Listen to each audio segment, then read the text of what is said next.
Ho, ho, ho. What's up, people? Hatman Strikes Back. Christmas boxing news. How about that? Shout out to everyone in the live chat. I hope you're hearing me loud and clear. Let me know.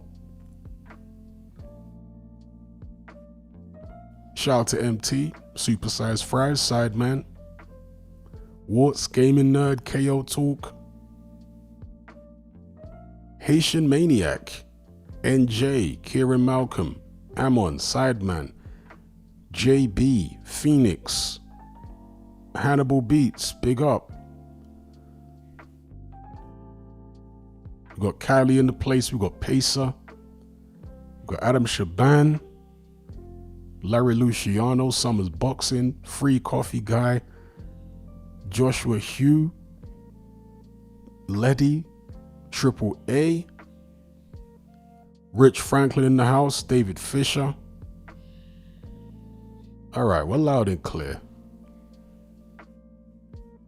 Big up Warren Paul Williams. How you guys doing? You enjoying your holiday season? Big up Philip Answer. Time off work, time with friends and family. Marrying it up. Shout out to Clark. Possibly in the place. What's up? Let's switch up these visuals. Let's get festive. How'd you like these visuals, guys? Little slideshow. And the Christmas-inspired music that you might appreciate in the background there. What are you guys up to right now? What's everyone doing?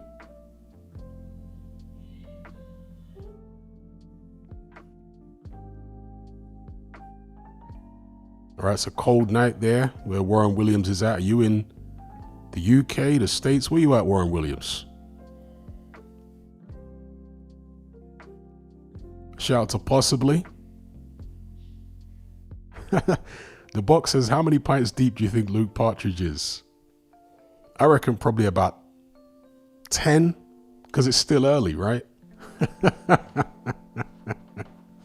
The bigger question is, how many mince pies do you think he is deep? How many mince pies? I do like a mince pie, I'm not going to lie. You know, which I can see, I'm not somebody that really celebrates Christmas, but I do like some of the foods and whatnot that come out during Christmas. One of them is mince pies. I've always liked mince pies. Maybe a bit of like clotted cream on the side with mince pie. I've always liked brandy butter. Who knows about brandy butter? I always used to like brandy butter back in the days, like spread on biscuits or whatever. Arcane Code says Partridge is already on the sticky toffee pudding. What?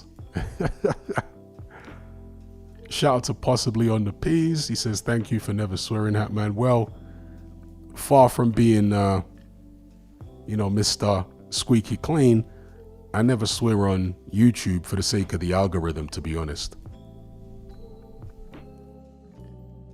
Because, yeah, once you start swearing on YouTube, you're not future-proofing yourself. because YouTube are always changing their terms of service.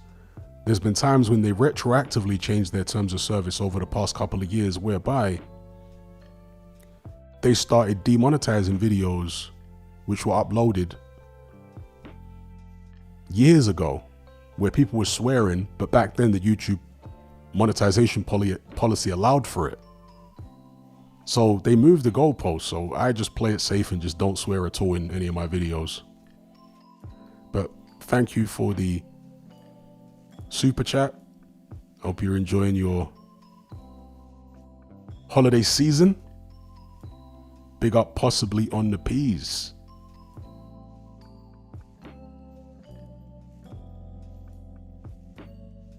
Okay, Warren Williams says, I heard of it,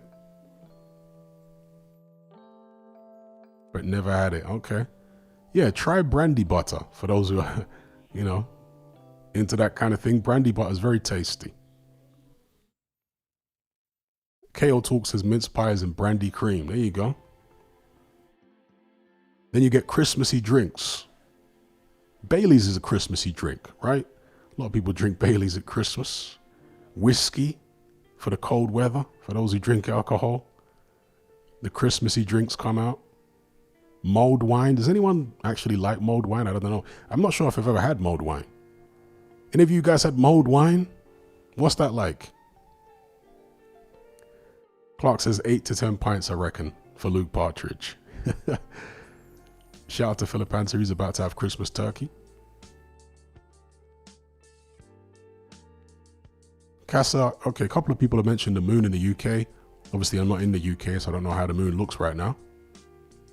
Yeah, big up Rich Franklin. He says playing PS5 Undisputed and listening. Big up, big up. People talking about pig in a blanket. Various other Christmas treats.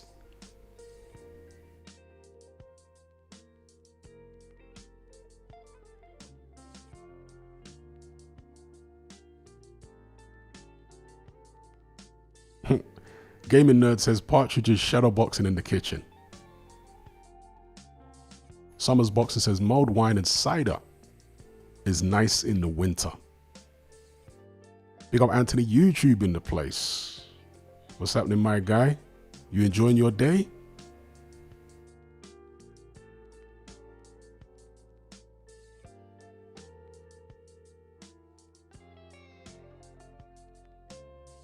So Arcane Code is asking, I forgot to ask previously, but do you know what that small bald patch on Mike Tyson's head was back in the days? Had his normal haircut, but a small patch in the middle. Yeah, I remember that. And I really don't know what it was about. I've theorized that it's maybe because of the neck rolls that he used to do, because he used to do this exercise called a neck roll, where it's like, you know, a crab. You know that position called the crab? It's like that, but not using your hands. Balancing on your head instead and rocking your head back and forth. And that is supposed to strengthen your neck. Probably damages your neck more than strengthens it, to be honest. But Mike Tyson used to do those. And I wondered whether that patch was because of the neck rolls, but I wouldn't have thought so. Maybe it was some type of alopecia or something. I got no idea. But it was a curious thing, because after he came out of, well, really, at the back end of his first championship run, that patch weren't there anymore. It was when he first became champion. That's when he had this weird little bald spot on his head. It was very odd. Bear in mind, he was in his early 20s. Shout out to Fool's Gold. He says, port and lemon is my Christmas drink. There you go. Only Fools and Horses. Can't beat a bit of Only Fools and Horses. Big up Kayvon Green.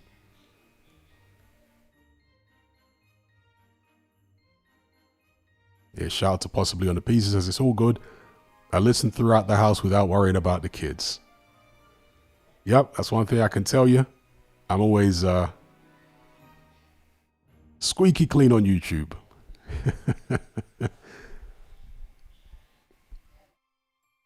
Kylie says possibly stress-induced alopecia. So let me, well, somebody's asking about Christmas in Zambia. Christmas in Zambia and in most of Africa isn't as big a deal as it is in the West. I mean, people celebrate it. Don't get it twisted. People are celebrating here in, Zambia, Christmas and whatnot, but they don't go all out to the same extent that people do in the West, particularly places like Britain, where people really go all out for Christmas. Here, it's not that deep, but they do celebrate it. I've seen a few African Santas in shopping malls, which is quite funny. Any of you guys ever seen a black African Santa Claus? Literally in Africa. It's wild, bro.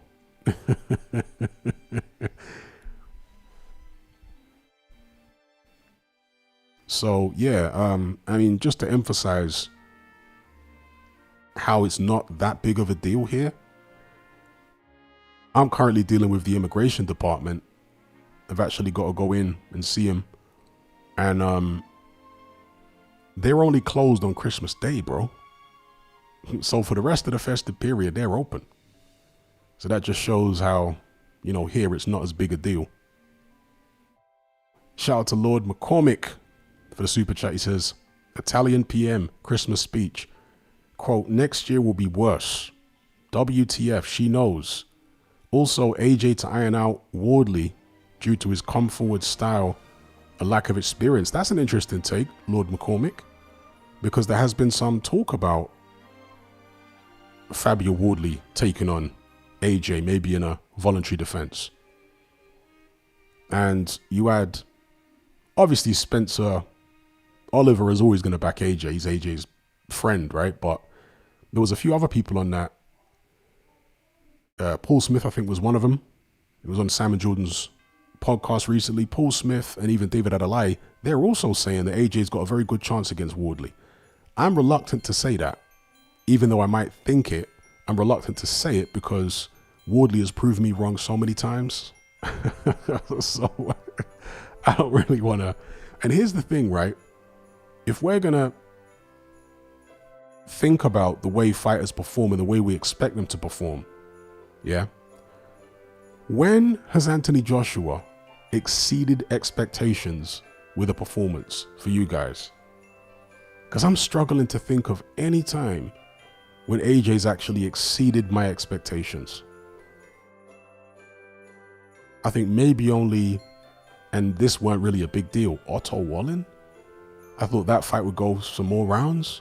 Other than that, the fights with AJ have always gone the way, kind of the way I expected them to go. Other than, well, yeah, there's times when he's under-delivered. There's times when he's done worse than you expected. Or worse than I expected, should I say. But I don't recall a time when AJ's ever done better than I expected. Whereas with Luke Partridge, he has done better than I expected a couple of times in his career. And Fabio Wardley, my days. Wardley has done better than I expected in loads of fights. In so many fights, Wardley has surprised me. Shout out to Majestic Craw. Says the AI montage is funny. Shout out to Lord McCormick. The boxers, I guess, Francis Ngannou, I thought it'd go more rounds. I knew he'd be knocked out. Yeah, I thought Ngannou would go more rounds, to be fair, with AJ, but he always said that would be an easy fight for AJ. Whether he ended it early or, mid-rounds. I think I said mid-rounds. But I never thought AJ would have any trouble with Ngannou at all. Fool's Gold says Klitschko. No, I wouldn't say AJ exceeded my expectations for Klitschko because I did kind of expect him to win, although I gave Klitschko a very good chance in the fight. But there's never been a time when AJ's like beating the odds. From my perspective anyway.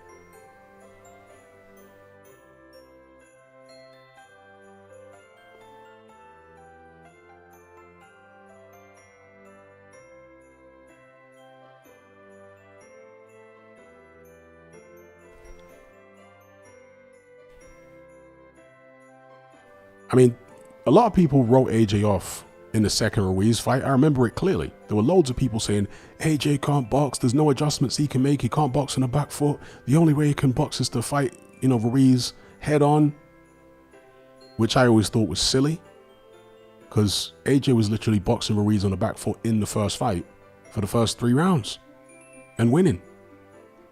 He boxed Povetkin on the back foot. So I'm not sure why, where people got this notion from that AJ can't box on the back foot against a slow-footed Andy Ruiz. So yeah, a lot of people wrote AJ off for the Ruiz rematch, but for me, it all hinged on whether AJ would gas out or not, because I always felt he had the skills to outbox Ruiz, the height and reach and all that. If he kept it long and kept moving, he'd be able to beat him.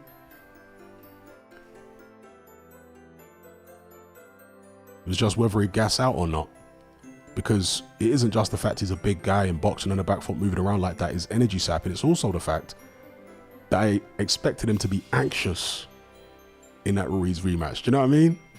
Because of how the first fight went.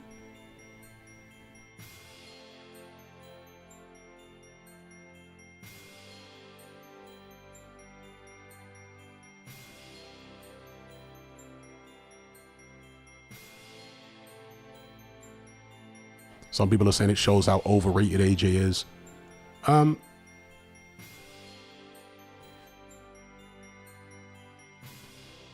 It really depends on which audience you're talking about. Because I don't think, from my perspective, AJ is not overrated. I think he's a bit underrated in America. And who are you rating him against? Because if you compare his resume to Partridge's resume or Wilder's resume, they're comparable. There's not like a huge gulf in quality wins between AJ's resume and Partridge's resume or Wilder's resume. Yeah, there's not like a massive gulf there. They're all kind of in the same ballpark. Obviously, Alexander Usyk beat them all, other than Wilder, but, I mean... Has anyone heard Wilder's narrative? He's saying, oh, Usyk only wants to fight me now because he thinks I'm finished. No. There was never an opportunity for Usyk to fight Wilder before now. So Wilder's spinning some ridiculous narrative. It's like the PBC days all over again. If you go through it chronologically, Usyk was WBO champion at cruiserweight. He was undisputed cruiserweight, but the WBO have this thing whereby if a champion moves up in weight, an incumbent champion, he becomes mandatory for the WBO champion in the higher weight class. So that's what Usyk was when he moved up to heavyweight, had a couple of tune-ups, jumped in with AJ as WBO mandatory challenger. Now, say what you like about that particular, sanctioning body policy, that's what Usyk was, and that's why he targeted AJ, because he was mandatory. So you get a guaranteed split and all that kind of stuff. And on top of that, AJ was a much bigger cash cow than Deontay Wilder, so on and so forth. So he went for AJ. Then he was locked into a rematch with AJ after he beat him. Then, after beating AJ a couple of times, he tried to go for Partridge. Why not? Partridge was the other champion. Why would he go for Wilder instead of trying to become undisputed? It makes no sense. So he tries to go for Partridge. Partridge isn't on it. So he then pivots and fights his mandatory Daniel Dubois. He has to fight his mandatory. They were putting that mandatory off because Partridge kept kicking the can down the road. After Dubois, he finally gets the opportunity to fight Partridge. He's locked into a rematch for that, fights him twice. Then he fights Daniel Dubois in a quote-unquote unification, right? So during the time when Wilder was supposedly still dangerous, where was this opportunity to make that fight between Wilder and Alexander Usyk? It's just Wilder making stuff up in his mind, as he always has been all these years.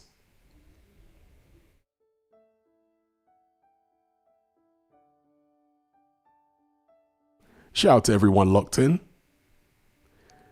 This is the Christmas special for Hatman Boxing. Hatman Strikes Back Daily Boxing News. Big up. The Thermalizer. Some of you guys got some interesting names. The Thermalizer. Big up Mark Hatch. Gaming Nerd. Is anyone doing any gaming over Christmas? If so, let me know what games you're getting into right now.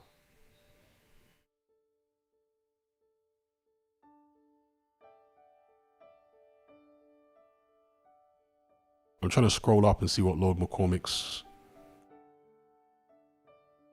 last comment was. Maybe he's having a conversation with someone else in the comments.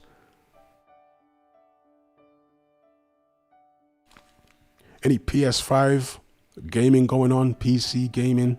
Xbox? Do people still play Xbox? I think it's pretty safe to say that Sony have won this generation of console wars, haven't they? Green Entity says Black Ops 7, Left 4 Dead 4, etc. Black Ops 7, is that where we're at now? Damn, Black Ops 7. That's crazy. I always liked Black Ops 2.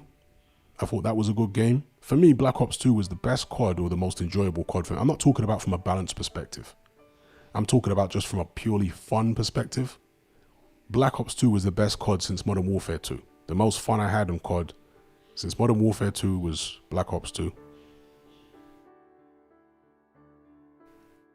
Arcane Code says, yeah, I've been playing Where Winds Meet and Marvel Rivals. Okay, I'm not sure I've heard of Where Winds Meet. What's that game about? Clark says, I got Street Fighter and Mortal Kombat for Christmas in terms of games. Yeah, I got both of those games. Mortal Kombat 1, I guess you're talking about, in Street Fighter 6. Thermalizer says Black Ops 4 was really good. Yeah, Black Ops, see, I never liked the futuristic advanced Call of Duties. You know, the ones where you got jetpacks and all these extra moves. I never liked those, but Black Ops 4 was the exception. I did like Black Ops 4.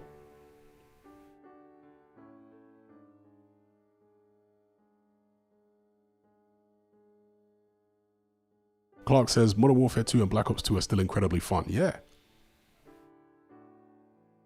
Afro Jam says, no, the last generation was definitely won by PlayStation. The newest consoles, PlayStation, you can still even go on the internet.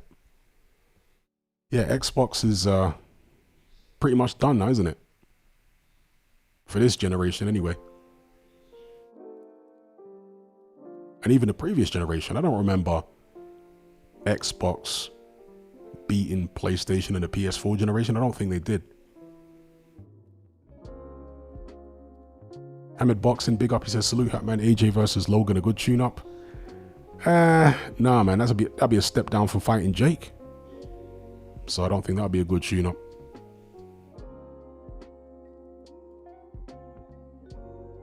Swarbay says, Black Ops 2 was, for me, the last time Call of Duty pushed the boat out and seemed to genuinely care about the players. I liked some of the maps on Black Ops 2. I liked the gunplay. I liked the way it felt, because to me, the movement on the original Black Ops felt a bit stiff. Do you know what I mean? Just had this like weird stiff movement, whereas Black Ops 2 felt more fluid. It was more similar to an Infinity Ward game in Modern Warfare 2, as far as the controls, the movement and whatnot. It was more fluid. Hey, big up G-Man in the house, aka Liam Goff. Says Modern Warfare 2 was my game. It was so much fun. Everyone at the time complained everything was OP. That's what made it so fun. I completely agree. And don't get it twisted, there were times when I was raging playing Modern Warfare 2. But that was all part of the fun, to be honest. Yeah, all the trolley, as you say, OP, overpowered guns, overpowered kill streaks, overpowered perks. That is part of what made it so fun. It was like the ultimate troll game, Modern Warfare 2.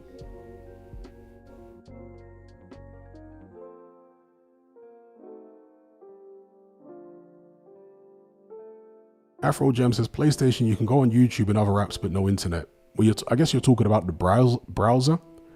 So on PS4, there was an internet browser. On PS5, for some bizarre reason, there's no official internet browser, but there is a workaround, in case you didn't know. The workaround, where you can actually access websites and whatnot on PS5, is to go into messages. You know, when you send other users messages, and type out the URL in a message, click send, and then click on that URL, and it will open up a window you'll be able to actually go onto websites. You can do it that way. But yeah, it is a little curious as to why Sony decided to remove the web browser on the PS5. They had it on a PS4 and PS3, both had web browsers. PS4 definitely. But PS5, it got removed. I'm not sure why. But as I say, that workaround works. Last time I tried it. Indeed. Liam Goff says, the old Modern Warfare 2 lobbies were a sight to behold. Kids today will never know how bad they got. Yeah, there was way more trash talk in the old lobbies. There was very limited. If there was any skill-based matchmaking, it was hardly perceptible. You know, you didn't notice it if it was there. I suspect it wasn't there. Yeah, Modern Warfare 2 lobbies were goated for sure. And for me, that was the heyday of COD as far as the commentators. You know, you had people like Only Use Me Blade, you had Chris Smooth, you had El Presador, you had all these like legendary commentators who were entertaining.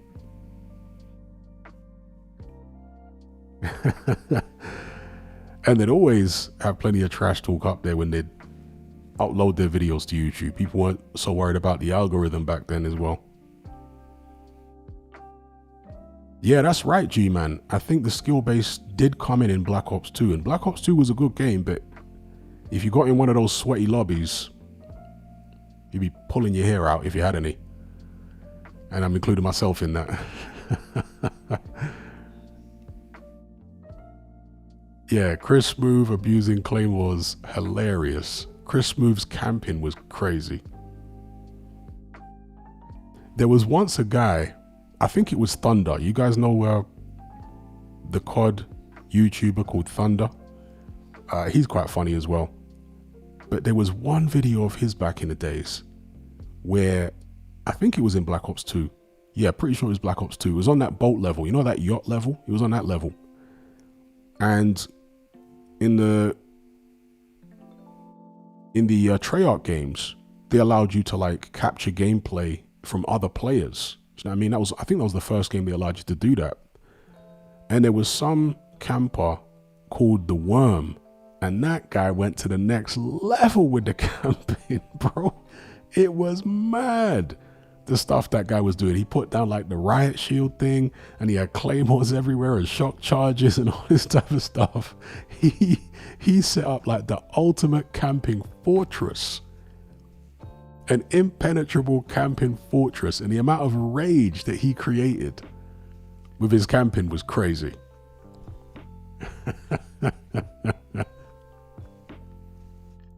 G-Man every time. Big up Chili Beef. Big up Ocean Blue, yeah. Happy Saturnalia. It's pretty mainstream now, isn't it, that Christmas, you know, the origins of Christmas have got nothing to do with Jesus. I think that's pretty mainstream at this point.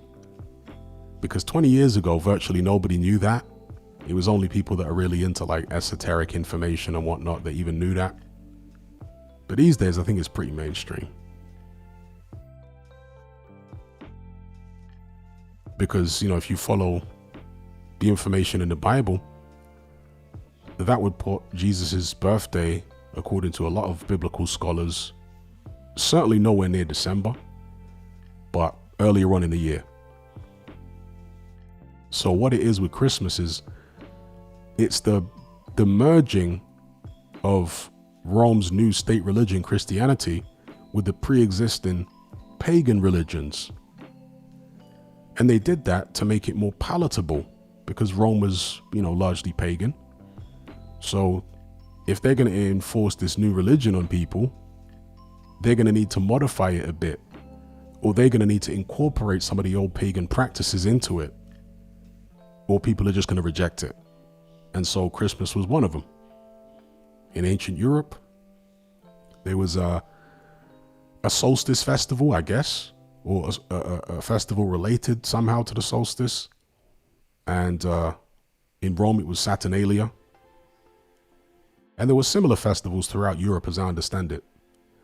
not all necessarily called Saturnalia, but around the same time of year, because it's the turning of the tide, isn't it? The days get shorter and shorter and shorter and shorter up until the solstice, and then they start getting longer again. So you're like celebrating, coming out of the darkness, going the other way.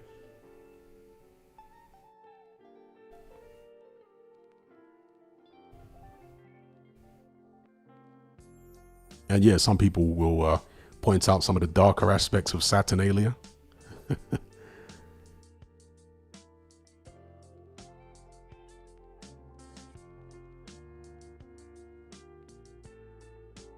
Yeah, that's right. Some of the voice acting in COD used to be crazy. They had some A-level actors. I mean, even Kevin Spacey did voiceover work for one of the Call of Duties. But I always liked the voiceover work for Modern Warfare 2. Yeah, with like Soap and Gaz and all that. Ghost. All those British actors. I liked the voiceover work for Modern Warfare 2. And also the voiceover work for zombies in the first couple of Black Ops games was always good.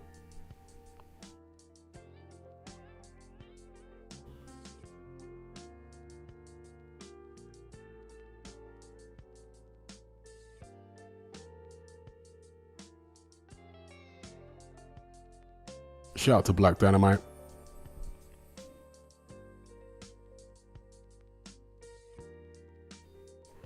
Have I made a podcast episode on SPAC Nation and Pastor Toby?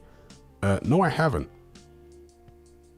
I'm aware of Pastor Toby and SPAC Nation and whatnot, but I haven't done a podcast episode about it. Truth be told, it's kind of like deja vu. You know, it's such a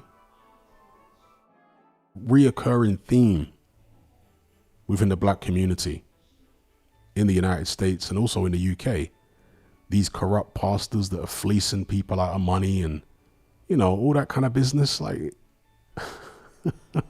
this has been going on for my whole lifetime and long before that. So it isn't of particular interest to me because it's just so common.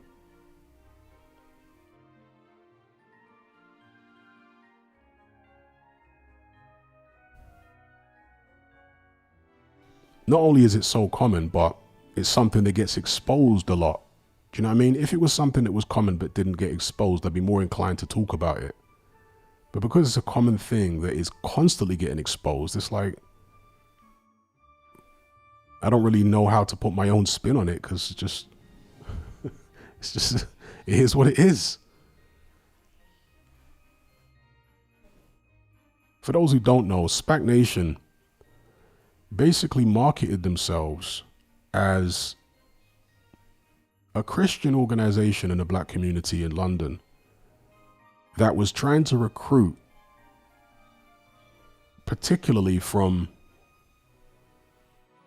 the underclass in the Black community, people that have been caught up in gangs and stuff like that. And so they would call some of their meeting spots trap houses. Can you imagine? That's the kind of low vibrational way that they were trying to, bring in people that were into the street life and whatnot by marketing it in a way that would, in their view, appeal to them. So they were calling their meetup spots trap houses and and all this business.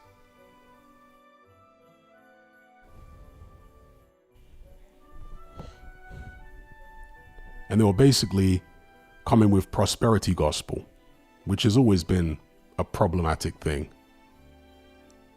I don't know why people don't see prosperity gospel as like a big red flag. Give to my church and you will be prosperous. Like, do you know what I mean? Come on now.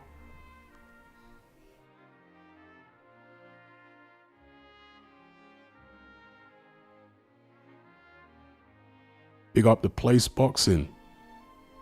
Big up. Good to have you on board. How's your day going? The Great One says level 10 sensitivity settings in Modern Warfare 2. We got Matthew Berry.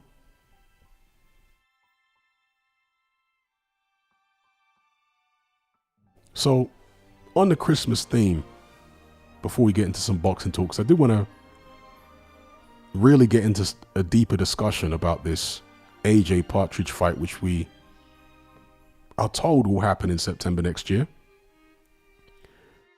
But does anyone want to share some of their most memorable Christmases? I'm talking about the actual Christmas day. Because I've spoken about one of mine in my Confessions of a Nightclub Bouncer series. Some of you guys know the story. But is there any of you who want to share your own memorable Christmas days?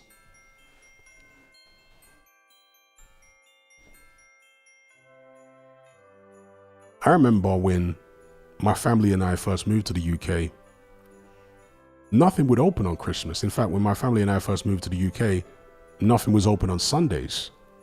It was illegal for shops to open on Sunday. So, yeah, and then Christmas Day, certainly everything was shut down. But over the years, certainly in London, maybe it's still kind of old school in villages and small towns in the UK, I'm not sure. But in London, Christmas is almost like a regular day. Yeah, the supermarkets might be shut, some of them, most of them maybe, but in terms of like the independent shops, they're all open, bro.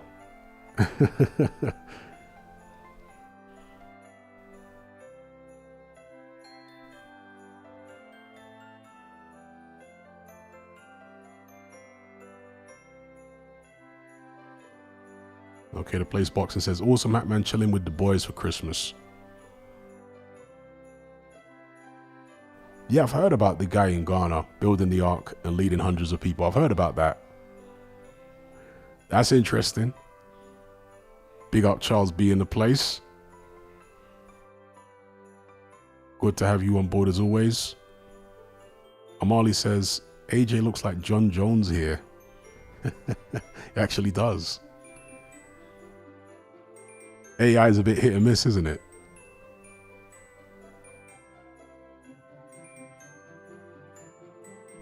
I completely agree with atavistic intellect. I'm not a Christmas guy either. I think it's better to celebrate actual achievements. Well, I'm not going to say it's better to celebrate actual achievements. All I'm going to say is, for me personally, that's what I celebrate is actual achievements. I don't have an issue with anyone celebrating Christmas, to be honest. I ain't got no issue with it at all. Because it might not mean anything to them with regards to the religious aspect.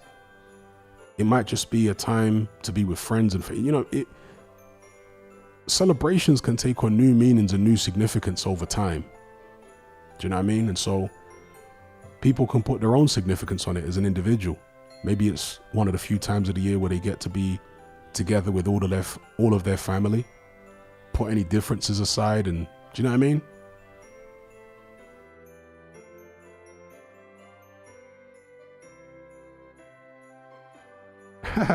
Afro Jam says the bookies are always open. Is that right? Are bookies open on Christmas Day? I've never been a gambler, so I couldn't tell you, but that's very cynical, isn't it? Bookies are open on Christmas Day?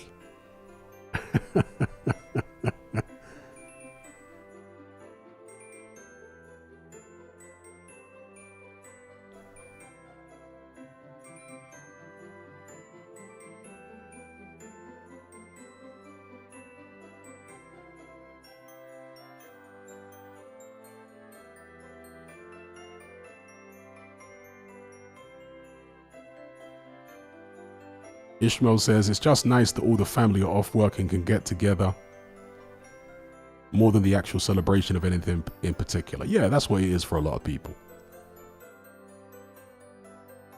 Oh, for real? So Beabucci lost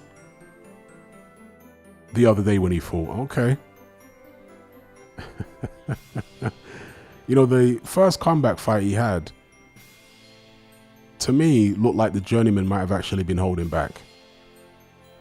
So maybe they put him in with a journeyman who didn't hold back this time. Did he get knocked out or did he lose on points?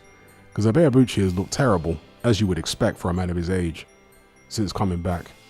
Not only a man of his age, but a man who spent, what is it, best part of 20 years in the can? Literally rotting away in there. Okay, they're saying he lost on points.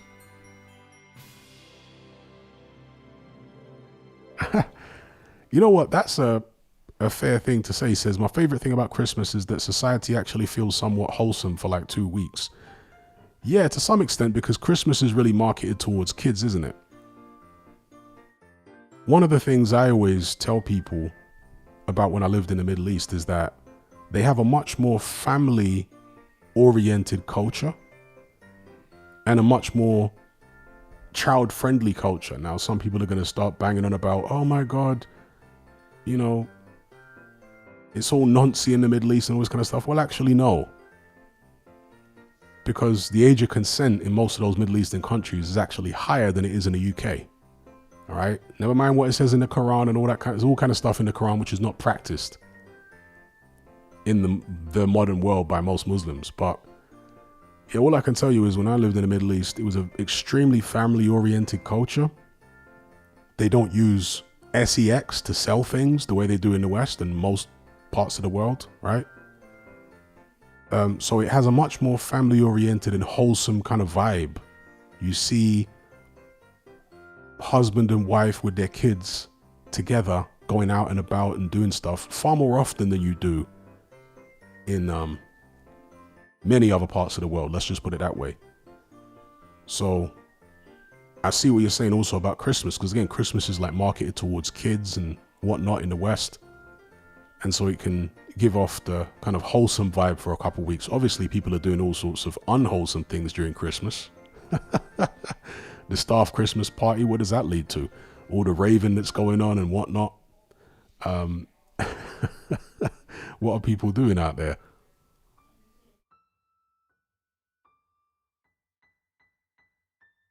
Yeah, I reckon so. So Chief says Tete is the same age as a Bearbucci. I don't think they're far off in age at all.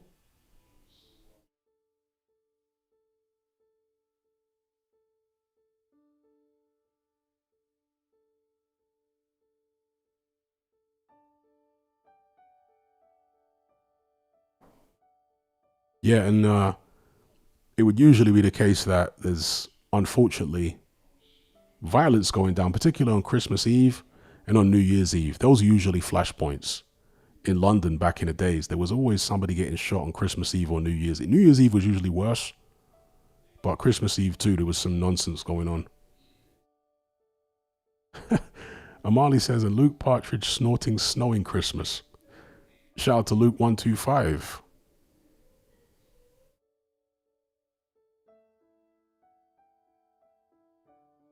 Charles B says, I really like the pagan tradition, especially in Northern Europe. I imagine it would feel off in Australia or somewhere. Yeah, because, you know, the pagan traditions that developed in Europe are heavily influenced by the environment. You know, the seasons in Europe, the environment, the forests, the types of animals, so on and so forth. It's heavily influenced by the actual flora and fauna of Europe, the climate, etc. So when you take that and put it in Australia or put it in Africa, it does seem a little odd. Do you know what I mean? It does seem a little odd. Indeed, yep, like the evergreen trees, the snow, etc. Yeah, all that.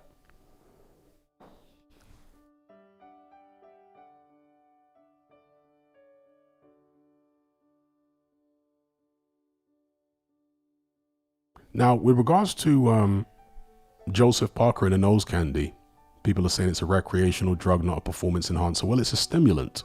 A stimulant can be a performance enhancer.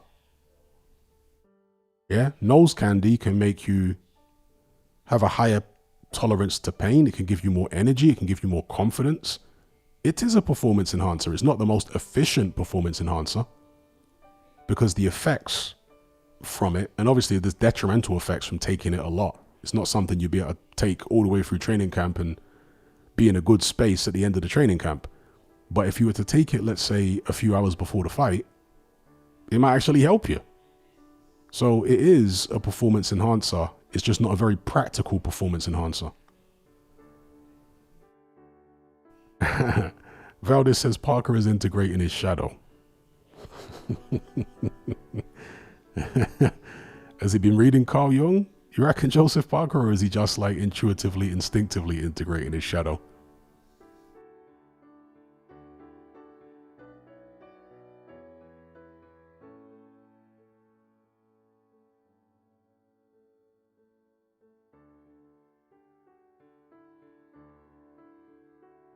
Oh wow, I never realized that.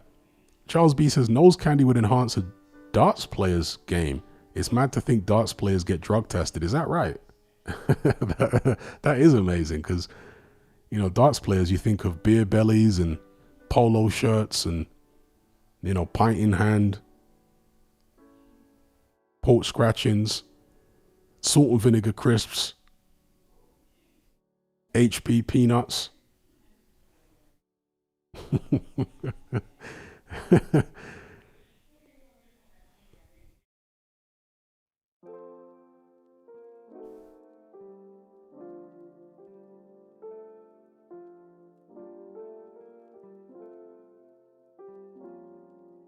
Indeed, is a substance to help everyone.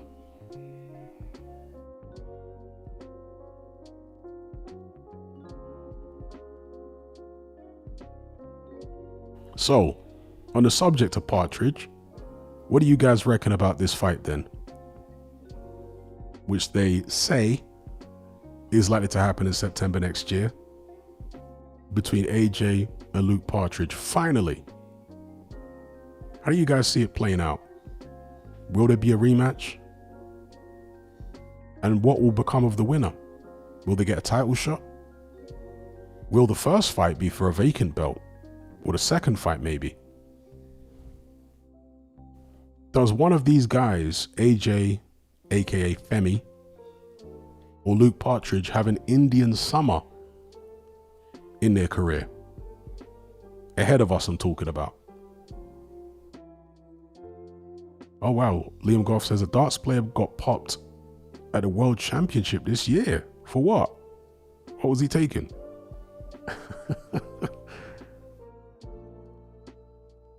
Okay, Forge says Fury stoppage. Sorbet says Joshua by stoppage.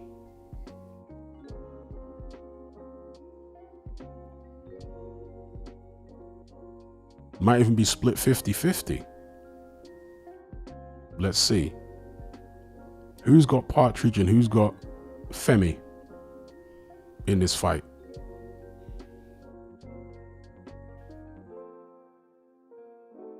Atavistic Intellect says, I don't think it will happen.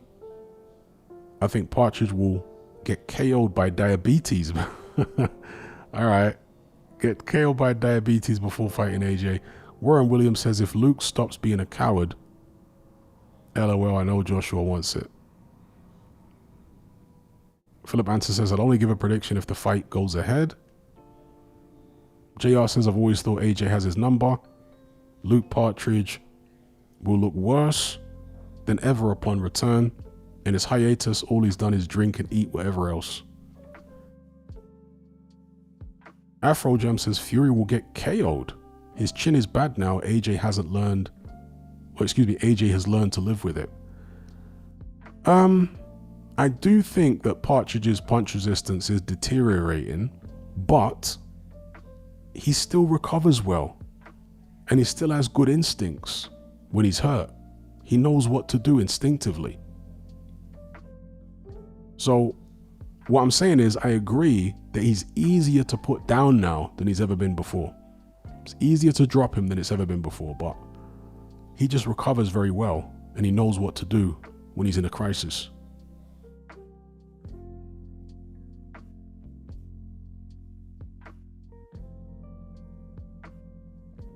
Okay, Mr. Nocta says, always thought AJ is a bad matchup for Fury. I think AJ gets him. Big up Ocean Blue for the super chat. He says, I don't know what's left of Partridge physically. As I said in the previous live, I think Usyk's decline may have masked the extreme extent of his decline, as in Partridge's decline. Yeah, and you might turn out to be right on that. because Usyk himself has declined. People aren't seeing it that way in the boxing media and even among boxing fans. I mean, after the Dubois fight, people were saying that Usyk's better than ever because of the fact he stopped Dubois. But I don't see it that way at all.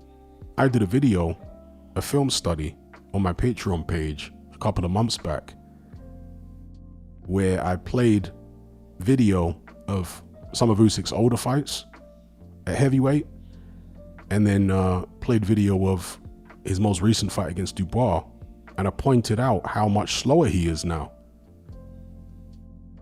He moves far less. He puts himself in positions where it's easier for his opponent to actually set themselves and punch now. So there were moments against Dubois where he would just cover up in the corner, not move his head, not move his feet or anything, and just look to block the punches. When have you known Usyk to fight like that? Against a big, heavy puncher, just, hands up in the corner, wait for them to throw, block, and then move off afterwards. Like, he's doing stuff which is suggestive of something. And he also came in at a career heaviest against Dubois. He's doing stuff which is suggestive of a guy whose legs are starting to go a little bit. He's still got great legs compared to most other heavyweights, don't get it twisted, but his legs aren't what they used to be. If you go back and look at that first AJ fight, Usyk's never shown legs like that again since. He's never shown consistent head movement like that again since. Again, I'm talking about the first AJ fight.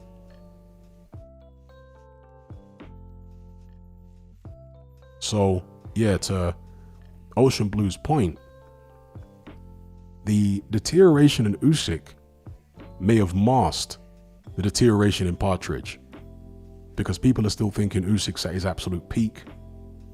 But if he isn't, then it puts Partridge's performances against Usyk in perspective, as in they weren't that great in the grand scheme of things because he's fighting a lesser version of Usyk than the one that existed a few years ago. That's the idea.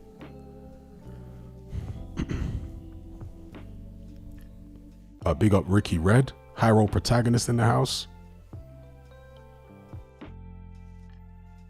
Ricky says, Hatman, let's be honest, for a 36-year-old, AJ looks fresh. Yeah, he does aesthetically look fresh. Because the guy's a pure athlete, he looks after himself physically. He's still fresh-faced. He doesn't look beaten up on the outside, but AJ's pretty beaten up on the inside. Psychologically. Neurologically, I don't know. We'll see the next time he gets in there against a noted puncher. See how he holds up. But with AJ, it's not so much how his chin holds up.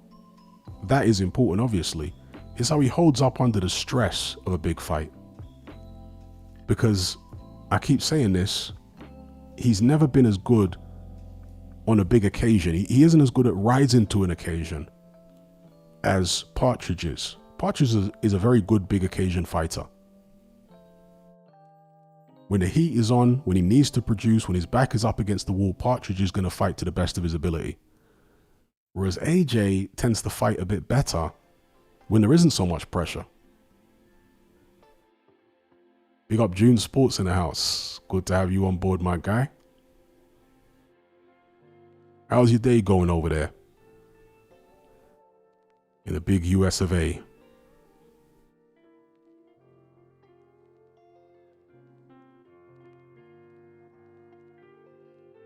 Harold Protagonist says, AJ's reactions and coordination looked off. I guess you meant to say against Jake Paul. Jake Paul was moving so excessively that it's really hard to gauge AJ's reactions off that fight, in my view. In all the fights AJ's had in his entire career, he's never come across someone that moved as excessively as Jake Paul did for those first 4 rounds. Never, no one. Usyk never moved as excessively as that. He'd never previously faced the guy that was in there purely to survive and had the ability to move like that in survival mode for several rounds. He never faced anyone like that before, so it's really hard to judge off that whether AJ's reflexes and whatnot and coordination is off. We need to see him against someone that is actually there to win, we'll be able to tell better. But what I would say is AJ wasn't able to keep up with Dubois, right? AJ didn't have the reflexes to time Dubois coming in. So I would read more into what happened in the Dubois fight than what happened in the Jake Paul fight, because Dubois was there right in front of AJ. And AJ couldn't hit him with hardly any clean right hands. And bear in mind, Filip Hrgović hit Daniel Dubois almost at will with clean right hands in, what was it, the fight before? So yeah, AJ's timing was way off against Dubois. Was that just a sign of AJ picking the wrong style? Was it his nerves? Or was it a sign that his reflexes are starting to dull now significantly?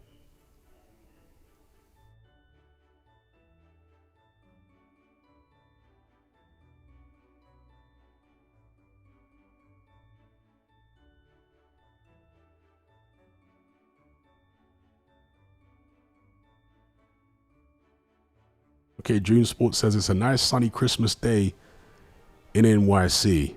Is it like Home Alone? Talking about Christmas movies. Home Alone was an old school Christmas movie. National Lampoon. What other Christmas movies were there? I mean, some movies are literally made for Christmas. Christmas themed movies.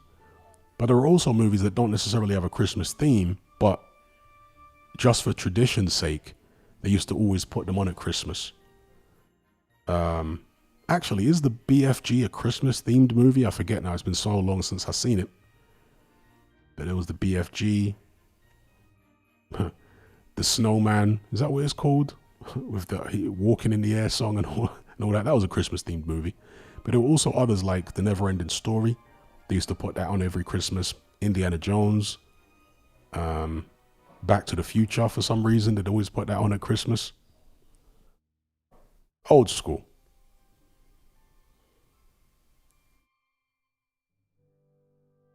Yeah, I saw the the the Indian with a fake boxing resume. I saw a short video about that. I think it might have been a 2 or 3 minute long video. Yeah, I'll definitely do that poll, Warren Williams, definitely. On Partridge or AJ. The Dark Crystal, that's right. That used to come on at Christmas too. Also, Labyrinth and Legend. Those two movies would be on at Christmas. Charles B says, I like Harry Potter at Christmas. Yeah, I have to imagine Harry Potter is a Christmas staple at this stage. But obviously growing up, it was before the Harry Potter movies existed for me. Yeah, Trading Places is a good movie. That used to come on at Christmas from time to time. Yep, they used to put replays of Carry On movies. All the nostalgia. So Jack says The Mummy. Again, that's kind of after my time. Yep, The Labyrinth had David Bowie in it. That's right.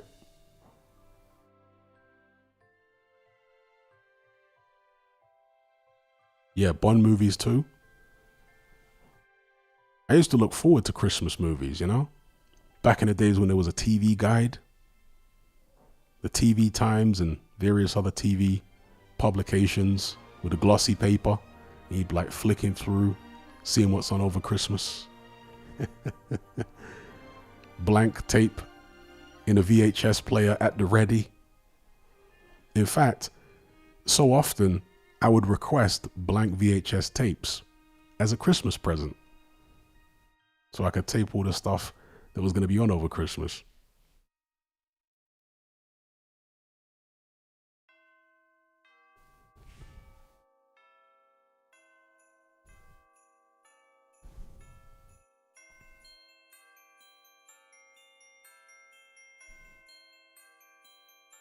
Warren Williams says, I hated Harry Potter as a kid. Damn. Man, hated it.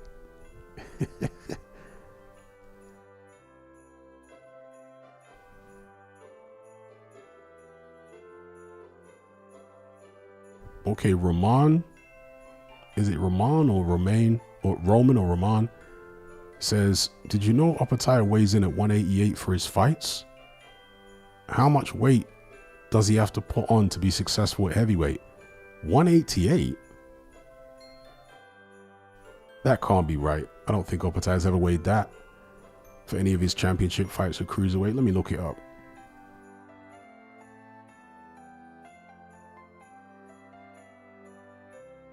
I'm pretty sure he's close to the 200-pound cruiserweight limit for most of them.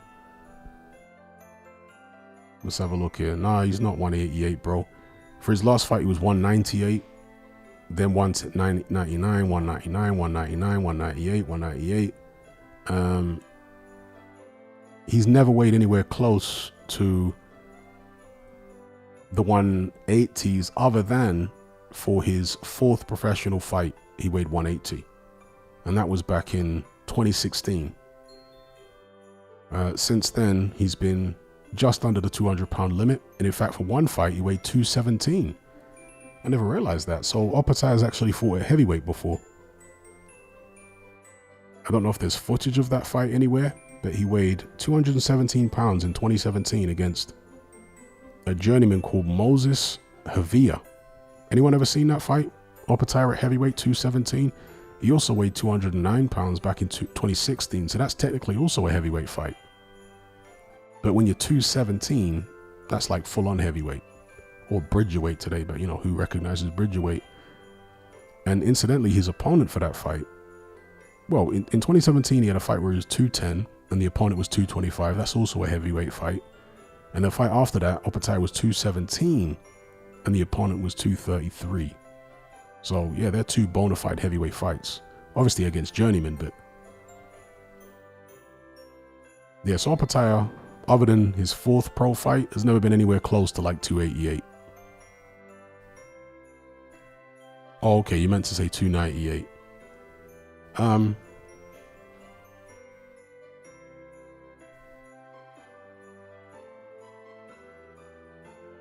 It's kind of hard to say where Opetaia is gonna fit in at heavyweight until the likes of Usyk, Partridge, AJ, and so on have retired, because then you get a better idea of what the heavyweight division is. There are some who believe we're moving away from the big man era. I mean, heavyweights are still big, obviously, but not the supersized heavyweights, which we currently have, because Usyk has done away with them, right?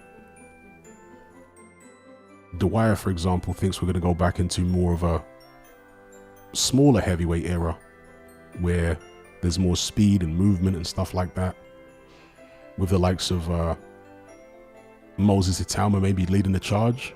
You've also got the likes of Richard Torres in the United States, etc.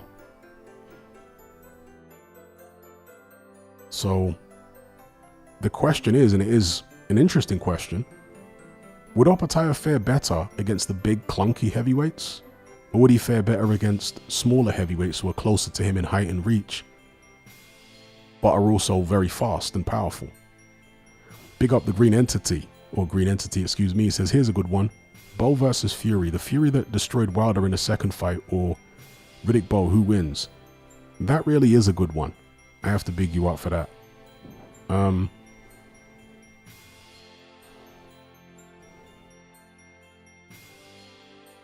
Riddick Bowe had a better jab than Fury. Riddick Bowe was a better inside fighter than Fury. Defensively, they're comparable. I'd say Fury is more versatile. Riddick Bowe really didn't have a back foot. Both guys, I'd say Riddick Bowe punch a bit harder than Fury as well. It's a real interesting fight. Styles make fights. I might even pick Riddick Bowe, you know, over that version of Partridge, the one who fought Wilder the second time. I might actually pick Riddick Bowe. If Partridge came in at that weight with that type of game plan against Riddick Bowe, I think he comes off second best, to be honest. You know, Partridge has decent power, but nothing that I don't think that would really be a serious issue for Riddick Bowe. So yeah, I reckon Bowe might actually be able to beat him. That version of Partridge I'm talking about. If it was the version of Partridge that fought Klitschko, moving about, I think Partridge beats him. But the version who fought Wilder the second time, with that strategy, yeah, I reckon Riddick Bowe.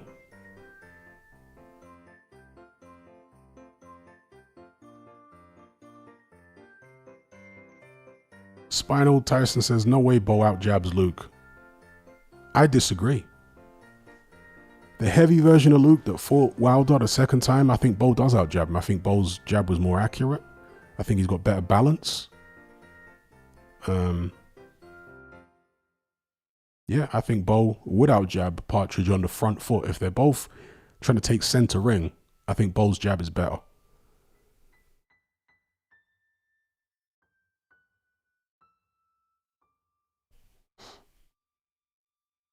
Sorbet says Bowe wasn't even that big. In his prime, he was in the 230s. Well, it depends what you mean by his prime. For the Holyfield fight, it was about 235.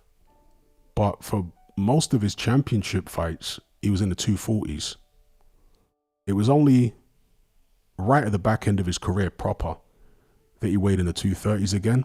And that was against Golota in the rematch, and he was terrible. He was in his late 20s by then.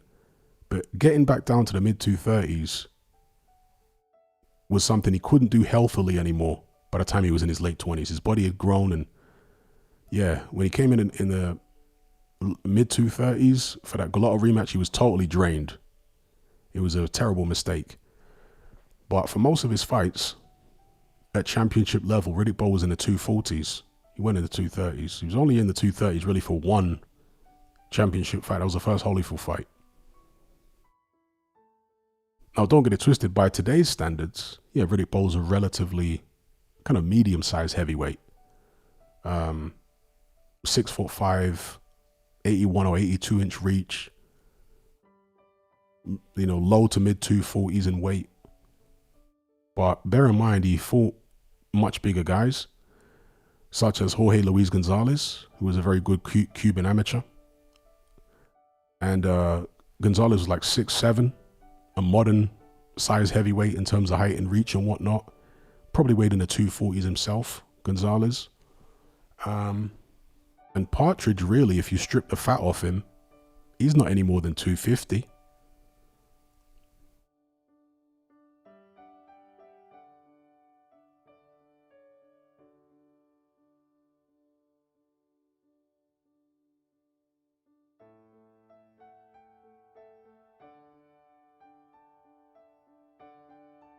Afro Gem says Bowe didn't have the heart. If he dropped Fury like Wilder in the Fury, okay, saying Bowe would quit. Well, the only time I saw Bowe show quit in him was in the first Golota fight. Yeah, where he was getting hit with loads of low blows, but he was getting beaten up in that fight and he wanted a way out. In the second Golota fight, Bowe showed unbelievable heart. Like, there's no way you can go watch that second Bowe Golota fight and tell me that Bowe didn't show literally balls of steel. Because he was getting the absolute stuffing beaten out of him in that fight. He was, you know, down several times. He was hurt loads of times. And right until the very end, Bowe was throwing with incredible ferocity. Like, the exchanges in that fight were so intense between Bowe and Golota in that rematch was crazy. And obviously he showed plenty of heart in the Holyfield fights. But, I mean, you know, Holyfield nearly knocked Riddick Bowe out in their third fight. So I would disagree with that. Yeah, Riddick Bowe did duck Lennox Lewis, shamelessly. It's the most shameless duck I've ever seen in a heavyweight championship situation. But in the ring, Bowe showed a lot of bravery. And when he was on song, like when he fought Jorge Luis Gonzalez, he was a formidable guy unless you knew how to fight him. And like I say, the Partridge that fought Klitschko, I think beats Riddick Bowe with that type of movement and agility and whatnot and the long arms. But if he actually tries to meet Bowe in the middle of the ring, I actually see Riddick Bowe winning. I just think that basically, right, the style of fighting that Partridge used in that second Wilder fight is very similar to the style of fighting that Riddick Bowe would use. But Riddick Bowe was better at it. Right? Riddick Bowe had faster hands than Partridge. He was better coordinated with his punches. He had better balance. As an offensive fighter, at least, he had better balance. He shortened his shots better up on the inside and whatnot. So that style of fighting, forward behind a big strong jab and stuff like that, pushing the opponent back, Riddick Bowe was better at that than Partridge.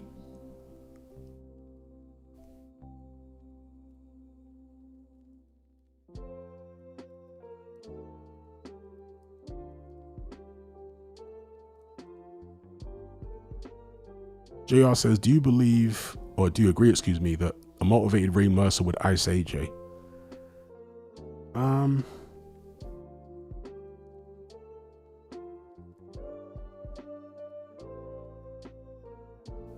I want to say I might agree with that. Yes.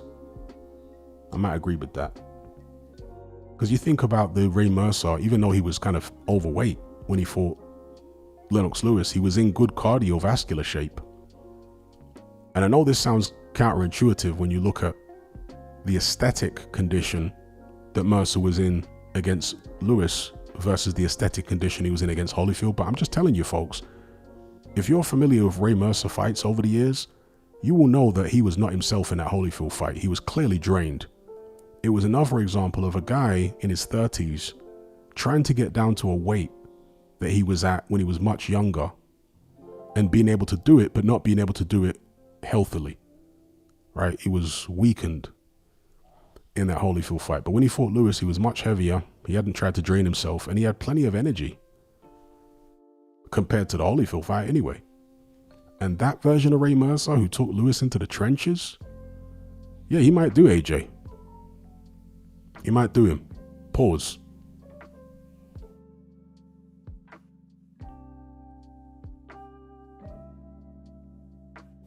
Ray Mercer was never a biggest puncher around. He was a decent puncher, but he was never like, a KO king or anything like that. Even when he knocked out Tommy Morrison, it wasn't like he caught him with one big shot and knocked him out. No, he hit him with a barrage of punches and just kept pouring it on until poor Tommy Morrison was on his knees and halfway to heaven. Thankfully, he didn't reach heaven at that stage of the game. It was definitely one of the examples of when a referee should have stepped in much earlier. That was crazy. Big up Charles B for the super chat. He says, big up Hatman, what's your 2026 boxing wish list? So, my wish list for 2026 would be Fabio Wardley versus Daniel Dubois, Moses Itama versus Ajit Caballero, and also Usyk versus Caballero. I'm talking a lot of heavyweight stuff here. I will talk about other weight classes too. I want to see Opataya get his opportunity against the winner of Benavidez and Ramirez. I want to see Opataya fight Mikhailian.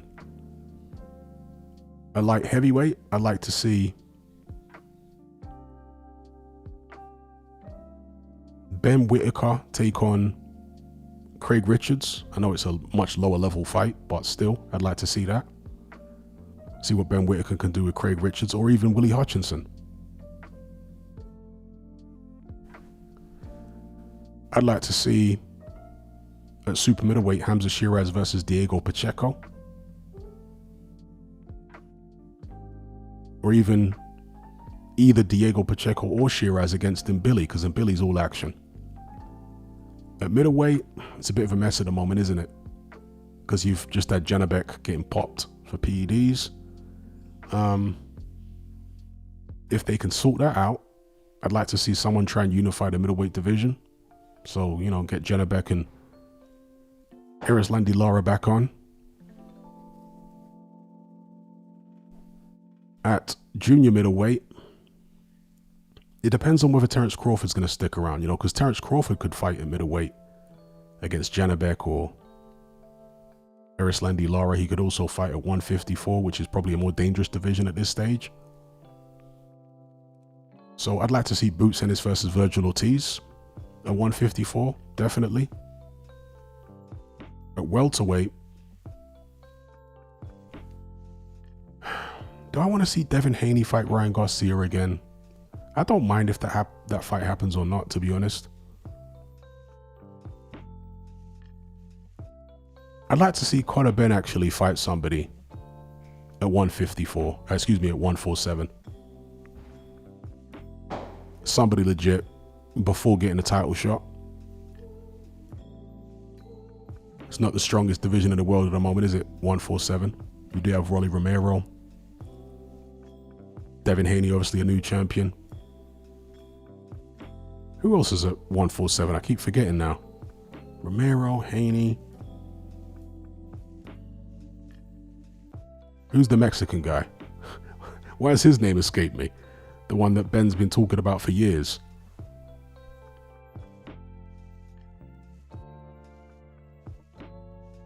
The one who's about to fight Ryan Garcia. Yeah, there's Lewis Crocker as well. Yep. We got Boxing Minds. Yes, we got Winston. There you go. Barrios, thank you. Mario Barrios. At 140, well, we've got a fight between Shakur Stevenson and Teofimo Lopez. So that'll be on my wish list. It seems to be going ahead. 135.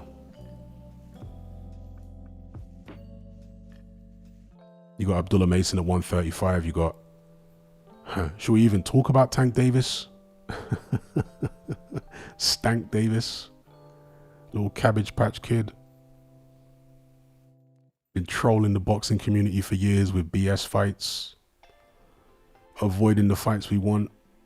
Dear oh dear, let me not even start on that guy.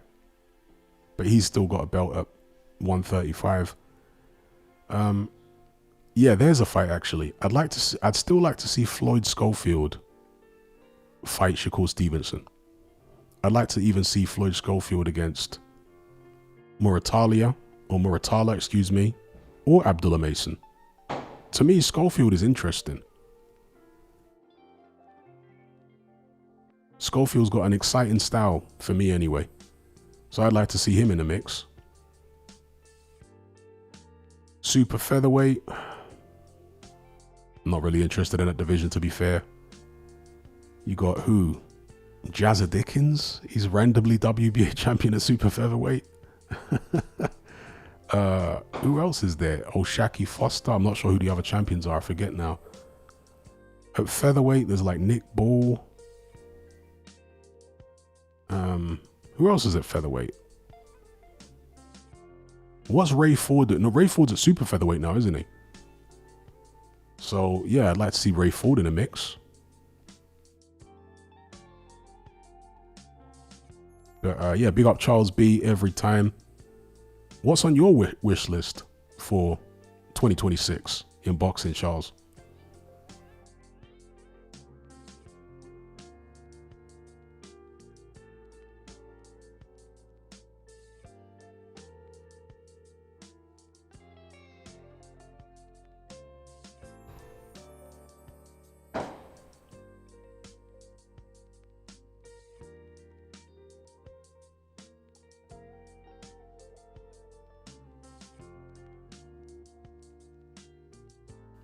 Arm Planet says, do you think Morrison weren't the same after that beating from Mercer?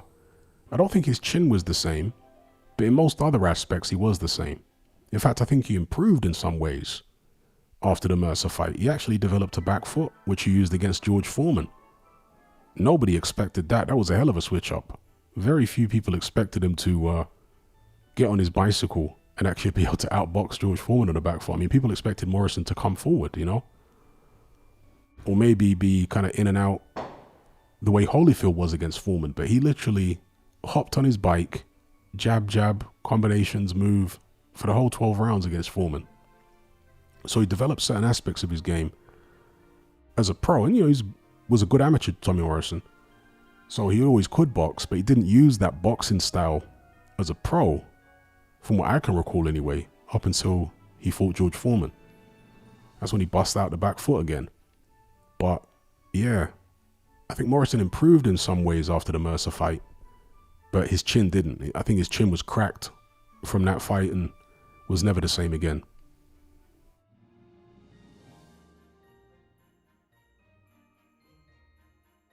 On Planet says Schofield ironed out Farmer, so that was a shock. Yeah, I forgot about that. That was a great performance.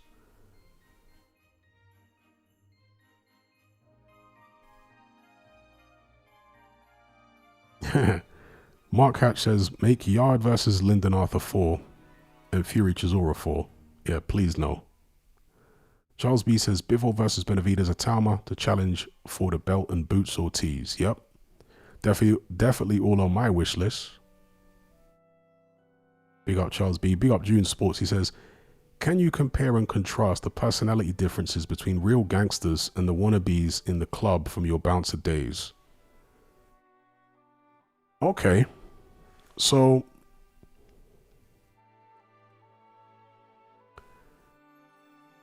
it can be difficult to the uninitiated to tell the difference between the two sometimes. Now, some people are just so crazy fake, you can tell immediately that this guy's not on anything. But generally, when you're dealing with someone who's a fake, they'll do the most amount of talking. They'll talk loud, yap, because that's what they're used to doing. That's how they get their way in confrontations, through yapping. They intimidate people through yapping. People will back down and give them what they want through yapping, right? But someone who's a real gangster, who's really about that life, some of them will bark as well. They'll yap too, but there'll be far less of it, and they'll get to the action a lot more quickly. That's ultimately, and also the look in the eyes.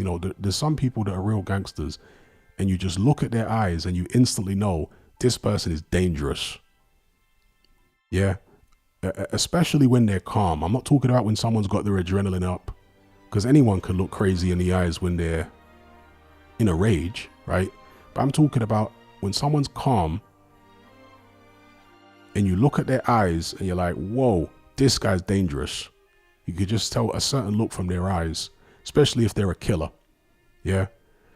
There are certain guys who have laid people down, and I don't know whether they were always like that, and they've had those eyes even from before they started dropping bodies, or whether they developed those kind of eyes because of those experiences laying people down. But yeah, certain guys who are killers, you look at their eyes and it's just like looking into the eyes of a tiger. Do you know what I mean? Not to sound cheesy, I had a tiger like the old school song, but you look at a tiger's eyes, yeah, they're piercing. And so when you're dealing with like real killers and stuff like that, you look at their eyes and it's like, nah, bro, if this guy goes off, we got problems here. And a lot of the time as well, you did get, obviously, real gangsters who were on all sorts of substances, and that made them even worse. Because when they were on substances, they could become more unpredictable, But you also had a load of wannabes that were... But as a general rule, when you're a bouncer, you can't underestimate anyone. Because even if a guy is like a fake gangster who's got a chip on his shoulder, maybe he gets robbed by real gangsters. Maybe he gets, taken for a fool by real tough guys on a regular basis. So he sees bouncers as a soft target. Do you know what I mean? He wouldn't necessarily want to go out there and shoot another gangster or a real gangster because he doesn't want to deal with the repercussions from that. But he might want to back out his pistol and shoot a bouncer in the leg. Do you know what I mean? Because he sees it as a soft target. Maybe he's not from around that area. He assumes the bouncer's not connected to anybody, so on and so forth. So there's not really any real repercussions from that. Whereas the real gangsters, I mean, we pretty much knew who they were anyway, right? It's your job to know as a bouncer who's who the faces are, so on and so forth. But yeah, I would say above everything, never underestimate anyone. Even if someone is not a real gangster, they might be high enough and drunk enough to still do something stupid. So that would be my moral of the story. Big up June Sports for the super chat.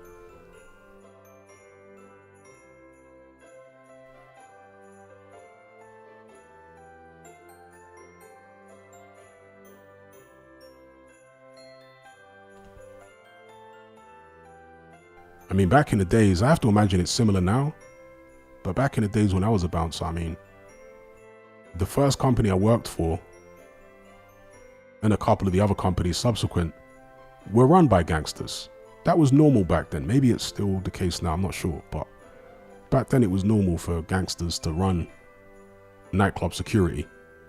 So yeah, the first job I had as a bouncer, the guy that owned the company was a gangster.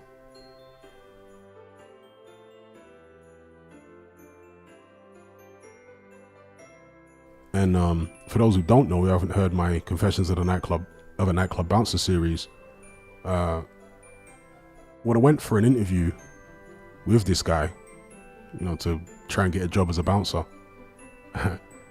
he basically told me to forget everything I'd learned, because I did some kind of little BS course, right? In order to get certified as a bouncer. This is what you had to do back in the days with your local borough council. Now it's all under the SIA in the UK, but back then it was your local borough council. You have to do some little BS course that tells you the law with regards to being a nightclub bouncer, what you can and cannot do. Not just with regards to physical conflict, but fire and safety and, narcotics and all sorts of stuff. And so after you've done your little course where they give you some BS way of handling irate punters, irate nightclub goers, I then went for this job, and the gangster who I met with there, that owned that little security company, he said, forget everything they told you on that little BS course, because it's a lot more hands-on than that in real life. You know that, right? And I'm like, yeah, of course. I'm from Brixton. I know what it is. Like, yeah, I know it's a lot more hands-on than that. And he said, good. And he said, when you go to this first club that you're going to be working at, you're going to get radios to communicate to the other bouncers and the manager. And you're also going to get a community radio, which is like a radio that allows you to have a direct link to the emergency services, the ambulance and the police. He says, we have that radio by law, right? But we don't use it. If there's any trouble you feel like you can't handle, here's my number, you call me up. Do you know what I mean? He said, we don't call the police.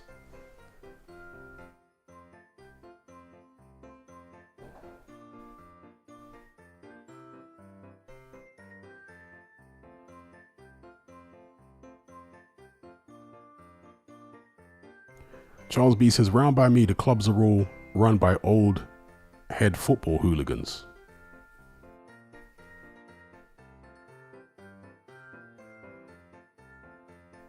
Majestica sounds like the golden age of bouncers.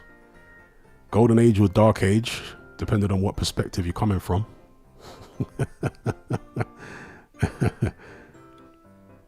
The pay was a lot better back then. You basically got hazard pay. Certainly working in the big cities in the UK for being a bouncer, you basically got hazard pay back then, because there was a lot more rough. There was more guns on the street and whatnot. And it was during the height of the crack epidemic, or maybe towards the tail end of the crack epidemic in the early 2000s. So yeah, you were basically getting hazard pay. So it was good money back then being a bouncer. In most places it was cash in hand. There was no tax or whatever. So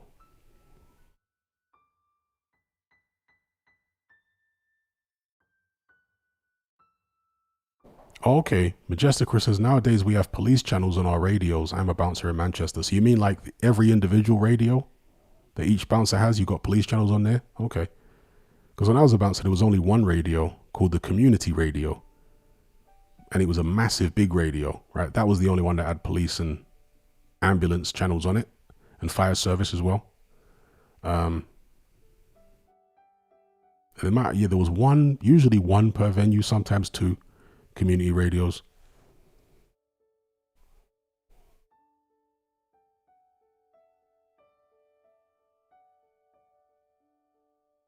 Big up Ali for the super chat. He says, Merry Christmas, Hatman. What are the discussions? Okay, so it's been kind of a chilled stream this time. We've talked a bit about AJ versus Fury.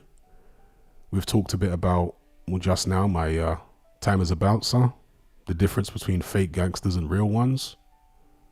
We've talked about my wish list for fights in 2026. Talked a little bit about gaming, PS5 and stuff like that, Call of Duty. So we're bouncing it around.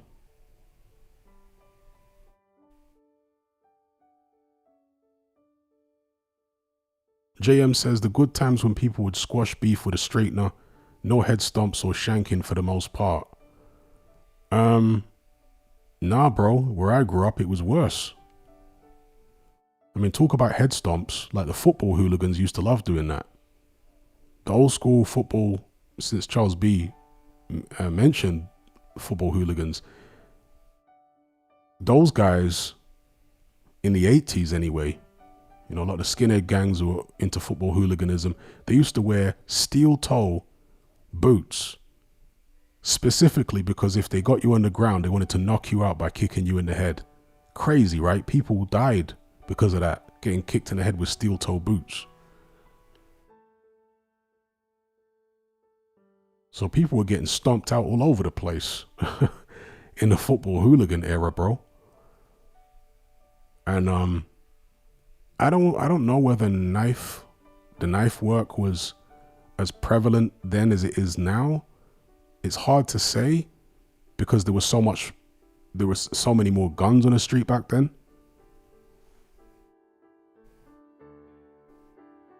And that's what got the headlines, you know, when people were getting popped. When they were getting the cap peeled back, that was more headline grabbing than someone getting shanked. But what I can tell you is that in Brixton back in the 90s, it was one of the main places where they would rehouse people with psychosis and mental illness. Imagine that. You just come out of a mental hospital and they're going to send you to Brixton to be rehoused there. Because there was like quite a few incidents over the years in Brixton when these mentally ill people would just like run around in the streets, shanking people. So anyone that grew up in Brixton or visited Brixton a lot back in the 90s, you know what I'm talking about. You just see like crazy people walking around on Brixton High Street and Brixton Market that did not look right. Some of them, of course, were addicts, junkies, but others were just like seriously mentally ill people. They would just walk up and down ranting and raving and, you know, all that carry on.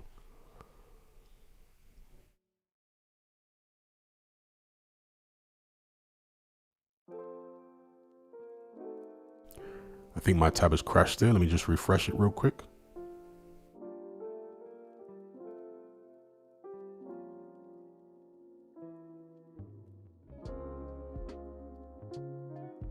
And we're back in business. A big up Green Entity, he says, sorry for all the boxing questions, but Prime White versus Prime Mercer, who wins and who hits harder? No need to apologize, my guy, at all. Ask as many boxing questions as you like. Prime Mercer versus Prime White, who wins and who hits harder? I would say White hits harder with a left hook than any single punch Mercer has. Mercer had a better chin, obviously. Faster hands. I would say better jab.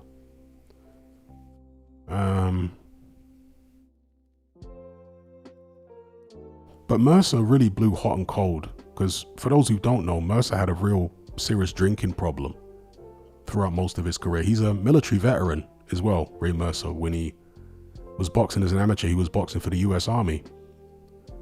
So he was kind of a bit of a stereotype in that sense, you know what I mean? Ex-army vet who's hit the bottle and and all that kind of thing. So Mercer had a real problem with drinking. The fights he had, for example, against Jesse Ferguson were very, very disappointing. The fight he had against Larry Holmes was very disappointing.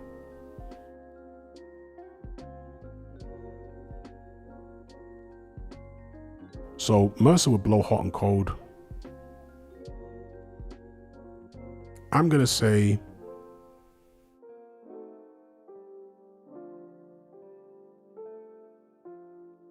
Ray Mercer wins. But it really depends on which version of Ray Mercer turns up. At his absolute best, firing on all cylinders, I think Ray Mercer beats Dillian Whyte. Does he stop him? Yeah, maybe he stops him or at least beats him on points. Prime for prime. But Dillian Whyte would be in there. You know, I don't think it would be a walk in the park for Ray Mercer personally. What do you think, Green Entity? How do you see that fight going? Yes, big up Shola for the super chat. He says, Merry Christmas. All the best to you and yours, Shola. Hope you're enjoying the festive period. And what are you up to today?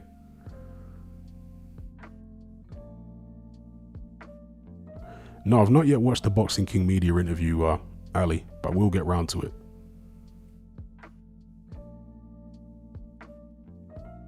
Charles B says, those hooligans have mostly gone into legit businesses like club security firms and owning taxi ranks by me anyway.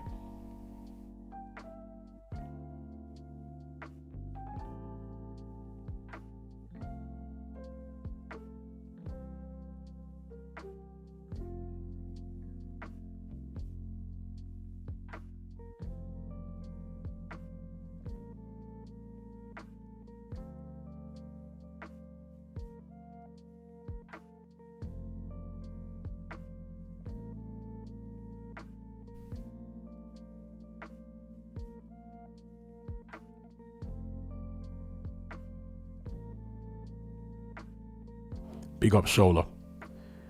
Big up June Sports. He says, can you rank all the Rockies in your opinion? Okay. The Rocky movies. Should I include the new Rocky movies, the Creed movies, or just the original Rockies?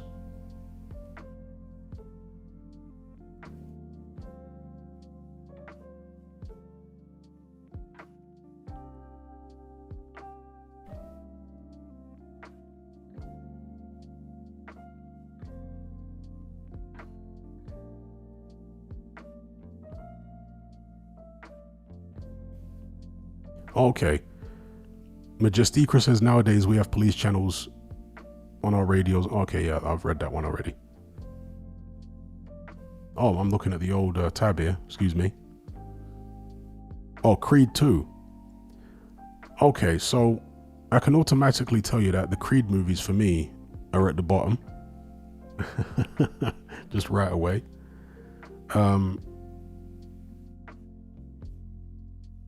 My favorite one was probably Rocky 4 with Ivan Drago. After that, I would say Rocky 1, followed by Rocky 3, then Rocky 2. At the bottom of the main Rocky films would be Balboa. That was the weakest for me. And in the Creed movies, I didn't like any of them. So, you know, rank them in whatever way you want on my list, because I didn't like any of them. But the original Rockies, I would say, yeah, Rocky 4 is my favorite.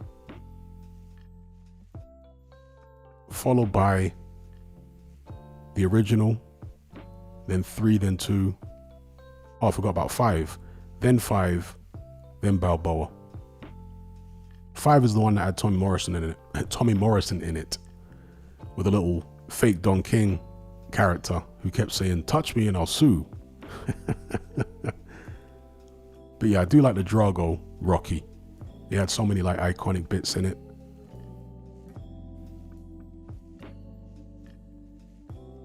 That's the one obviously where Apollo Creed gets killed by Ivan Drago. And Rocky 4 was kind of peak American anti-Soviet propaganda. Not that I am taking the Soviet Union side, you understand. I wouldn't have wanted to have lived in the Soviet Union. But obviously, both civilizations were producing their own propaganda. And Rocky was really, very overt, anti-communist, anti-USSR American propaganda. I mean, at the end of Rocky 4, you had Ivan Drago turning against the little fake Mikhail Gorbachev. Was it Mikhail Gorbachev? It was somebody. I think it was Gorbachev at the time that he grabbed by the neck or something. Well, he grabbed somebody by the neck at the end and he turned on the Soviet Union at the end. Like in the ring. Them Rocky movies were so ridiculous. The amount of punishment that the fighters would take was crazy. The sound of the punches. I mean, who came up with them sound effects? How about you, June Sports? How would you rank the Rocky movies?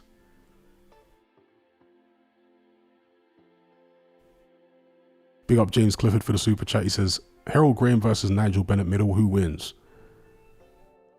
Real interesting fight. I'm taking Harold Graham.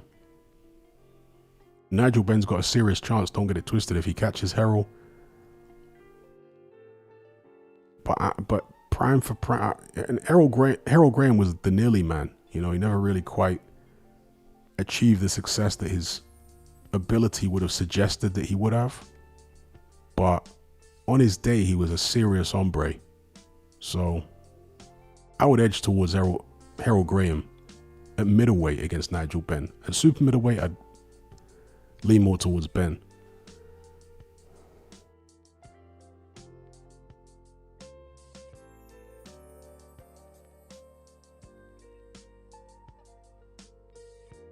Majestic Chris says, Hatman, have you watched the movie in the past 5 years and thought it was a 10 out of 10? No.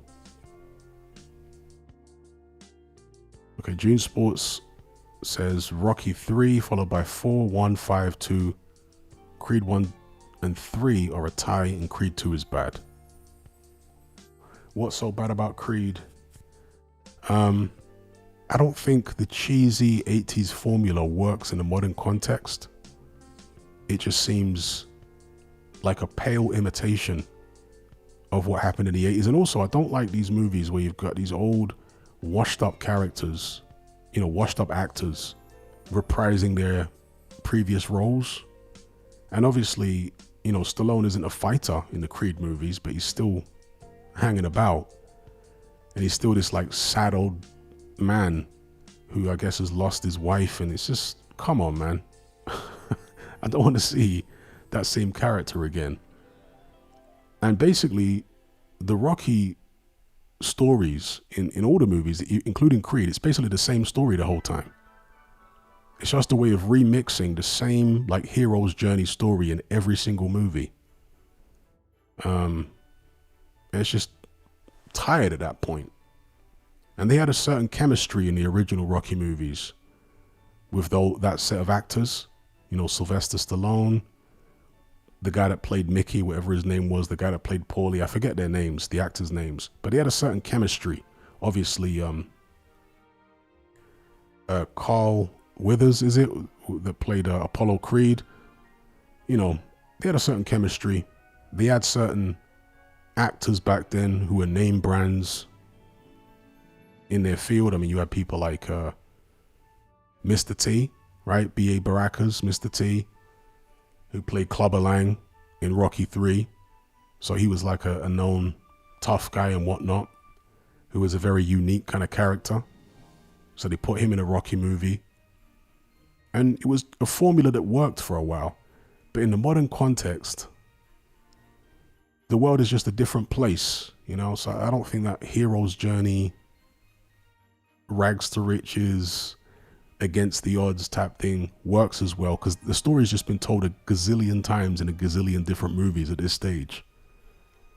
It also depends on your age. If you're a younger person and those kind of things are new to you, then it might be, something that you can enjoy more. But when you're an older person that's seen those types of movies so many times, it can get kind of tired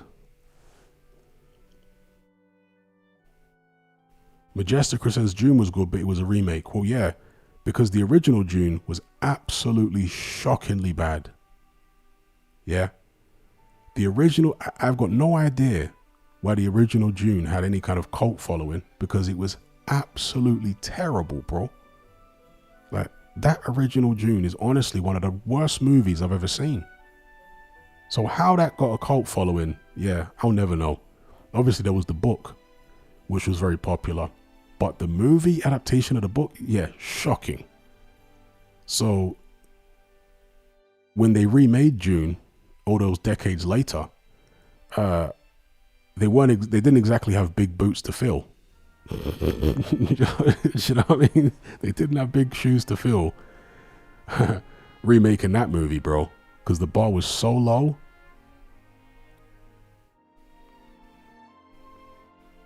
It would have been almost impossible to not be better than the original movie.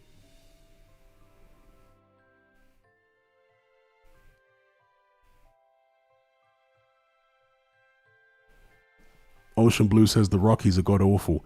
Yeah, the Rockies are like unfettered cheese. That's what it was. The Rocky movies were like unadulterated 1980s cheese. They had all the tropes of 1980s movies. So they had the emotive, rock-driven soundtrack. There was the montages. You always had to have a montage in a 1980s movie.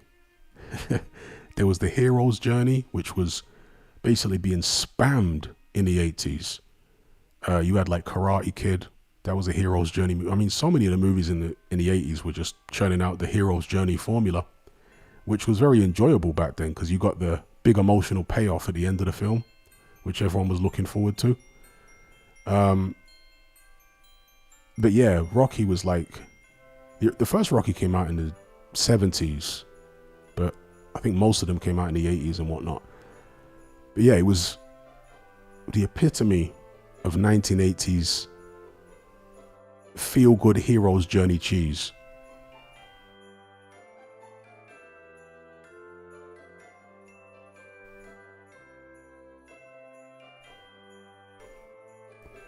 Majestica says, by the way, Hatman, was fast food better in the 80s or now? I would say fast food it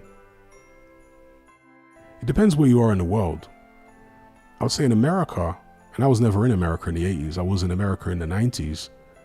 I would say the fast food in at least New York was better in the 90s than now.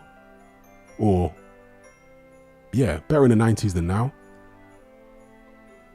Fast food in London, I would say, is better now than it was in the 80s. In the 80s, it was pretty damn diabolical, bro. Aside from some decent Chinese takeaways that existed back in the 80s, London fast food back then was diabolical.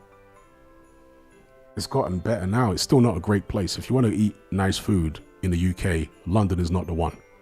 You'll find better food in other parts of the country, because people are always trying to cut corners in London because it's so expensive. So it's not often you'll get a great dining experience. I always tell people, stick to Turkish food if you're looking for takeaways in London. That's where you get best value for money. Just go to a good kebab shop. Because there are plenty of bad kebab shops, but go to a good kebab shop and you'll have a good experience.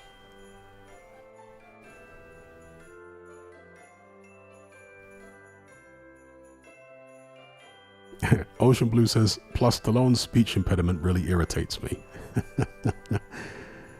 And his mom had the same speech impediment, right? The same, like, side mouth, wonky mouth. Yeah, Stallone's mouth is like Yellow Man. You know the dancehall DJ Yellow Man? A lot of them old school yardies had them lean off mouths for some reason. Side mouth, like Dylan White, he talks out the side of his mouth as well. I don't know what that is, why enough Yardman were talking like that, but yeah, Yellow Man had it because he actually had cancer in the face. He's an albino, by the way, Yellow Man, for those who don't know. He had like tumors removed from his face and I think part of his jaw removed. But he always had that lean off mouth. And that's how Stallone's mouth is. And his mum too. Weren't Stallone's mum on Big Brother or something. Was she on Big Brother? I swear she was. Celebrity Big Brother. Big up Johnny the Frog.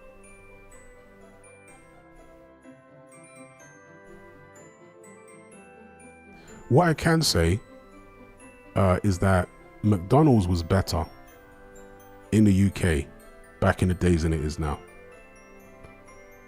I was never a massive fan of McDonald's, but the McDonald's today is horrible, bro. That doesn't even taste like food. It tastes like plastic or something. Yeah? McDonald's today tastes like plastic, where it's horrible. The only thing that is good about McDonald's is the fries and the milkshakes and stuff, maybe ice cream. But in terms of like the burgers and whatnot, it's horrible, bro. Literally tastes like plastic. But back in the days, I want to say the burgers were bigger in McDonald's and the quality was better.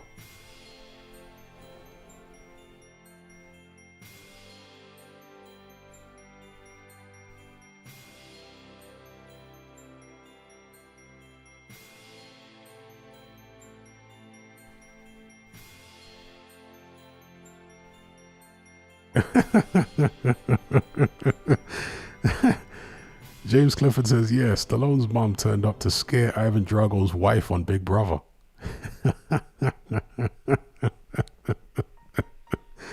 Yeah, that's wild.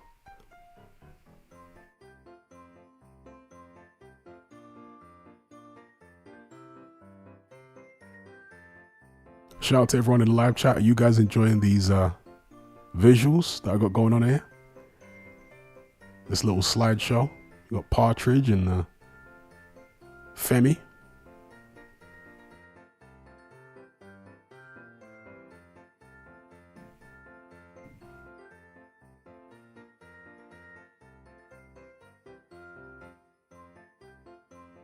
Alright, Firefox effing up again.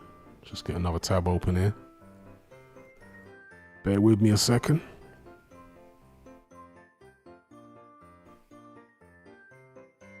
Festive tunes playing in the background. Surprised nobody's mentioned it. You guys enjoying the festive background music?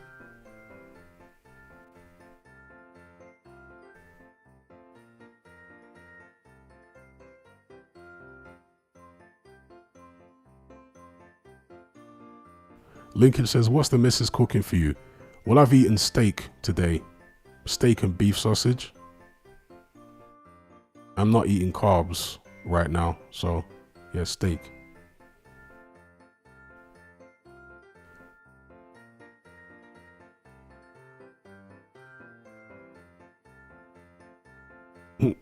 Yep, a partridge in a pear tree. Oh my gosh. Majestica says, I had a dream and Don Charles was my best man in my wedding. Well, you're talking about a nightmare then. Majestica says, I've eaten lentils and potatoes. Are you Indian? Not that you have to be Indian to eat lentils, but it's something that Indians eat a lot. What are lentils? Like, what actually are they? Where do they come from? They're like these little orange circles that they make into curries and stuff like that. But what actually are they? Do they come from, I'm assuming they come from some kind of plant. What does the plant look like? Oh, yeah, Eritrean. Okay. Yeah, big up Eritrea. East Africa in the house. Horn of Africa. Charles B says, what's Christmas like in Zambia? Do they celebrate? Yeah, they celebrate. They got fireworks going off right now in the background. But they don't go as far as people do in the West with Christmas. But they do celebrate it, yeah. You go to like the supermarket and Merry Christmas and all this type of stuff. But it's just not as big a deal as it is in the West. But yeah, they celebrate it.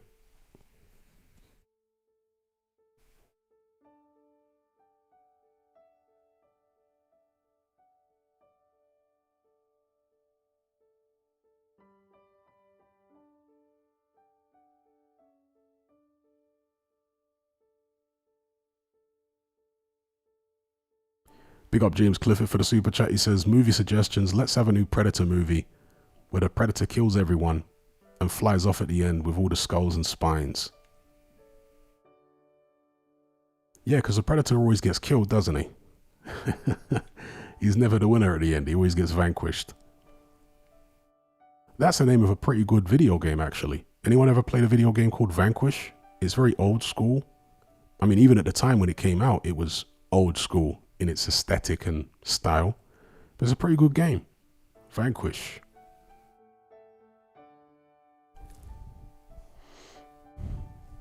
Made by Sega, I think, or published by Sega.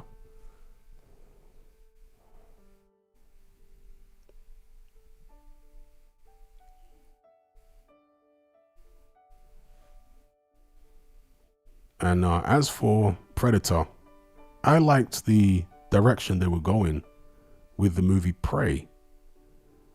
I have no idea why that same director decided to make basically a Predator meets Disney in Predator Badlands. That was a shocking state of affairs, bro. What was that all about? Literally turned Predator into a kid's movie. We're talking about Star Wars territory, the prequels. Unbelievable.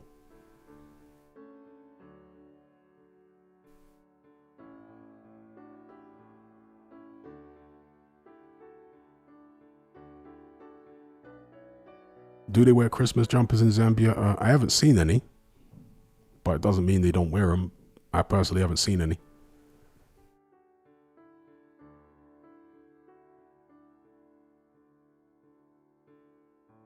And Christmas here is a national holiday, but like I say, it's not as big a deal. People are back to work on Boxing Day, you know, like that. It's like a one-off day. It's not like a whole season or a whole, you know, several days. It's just Christmas Day itself and then business as usual. Yeah, I liked Prey. I thought the movie Prey was good. It was a good switch up for Predator.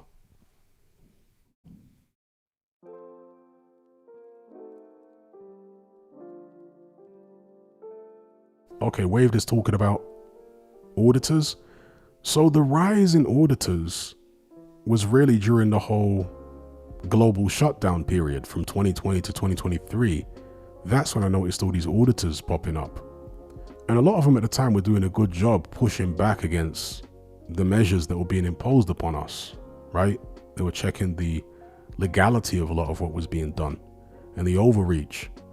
So that was good. And I do think you need auditors because sometimes the police and the government prey on the ignorance of the law that most members of the public have. And they use that to shift the dynamic between being public servants to being public overlords, right? Police and government, they're supposed to be civil servants. They're supposed to be servants of the people. But over the decades or centuries, it shifted to be the other way around. And so auditors are there to try and redress the balance. So I think they're necessary, but some of them can, you know, be a little overzealous and a bit of a nuisance. And it can look annoying. You know, sometimes you'll be watching an auditor video and you'll start thinking, actually, the auditor's being a donut here and it's the policeman that's being reasonable. But even if there are instances like that, it's still good to keep police and the government on their P's and Q's. It's still good that people are getting a better grasp of the law now. Do you know what I mean? So even if you don't like auditors, even if you think they're bad, I think they're a necessary evil, if I want to use that word.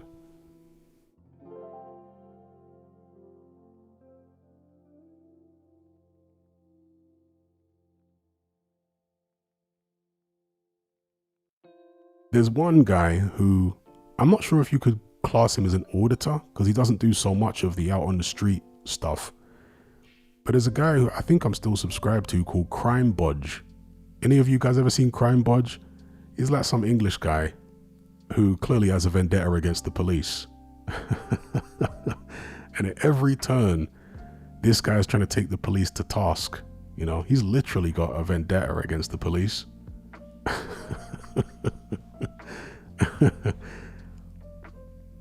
Yeah, so check out Crime Budge.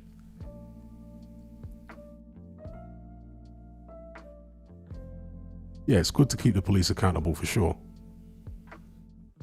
It's not good when they get too comfortable and start abusing their position.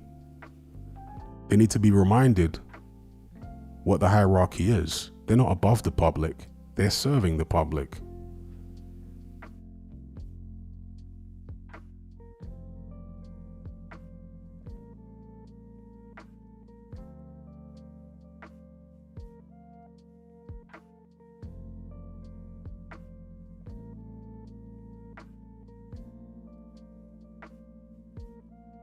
Yeah, I do remember Spud You Like. Yeah, I do remember that guy. Yeah.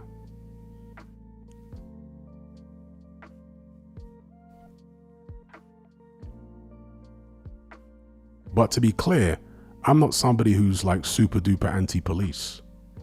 I think in principle, police are necessary. So I'm not some like huge anti-police guy. But yeah, the police just need to be held accountable. That's all.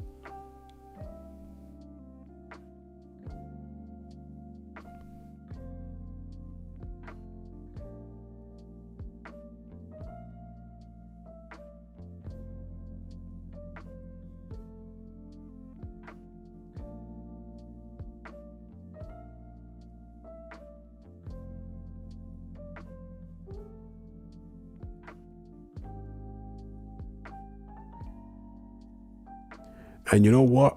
I completely agree with Ali. Councils operate like scammers. Yeah?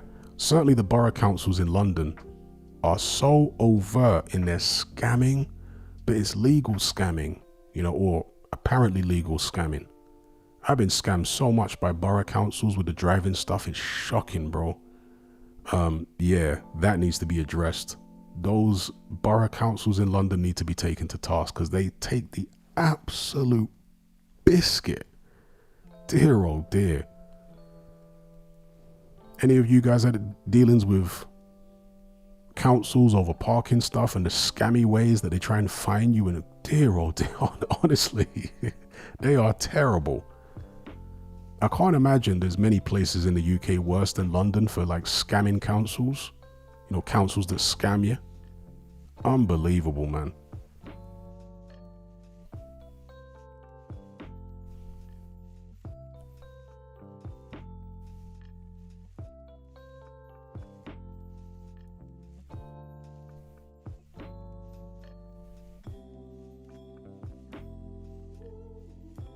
Because, you know, the amounts that they fine you for for one, the infractions, the things that they claim are infractions are often extremely dubious.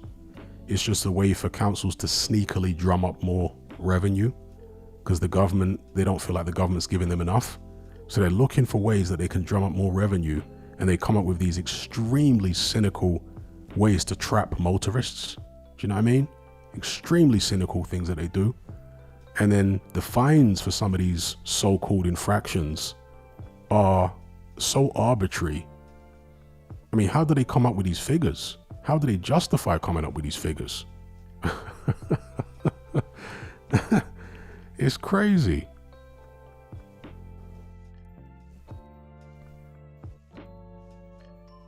No, I haven't seen the latest De La Hoya troll video. I was kind of reluctant to click on it, to be honest. He's got his top off. I was like, do I really want to click on that? Is the camera going to pan down and he's got fishnets on? You know, I'm not sure I want to click on it.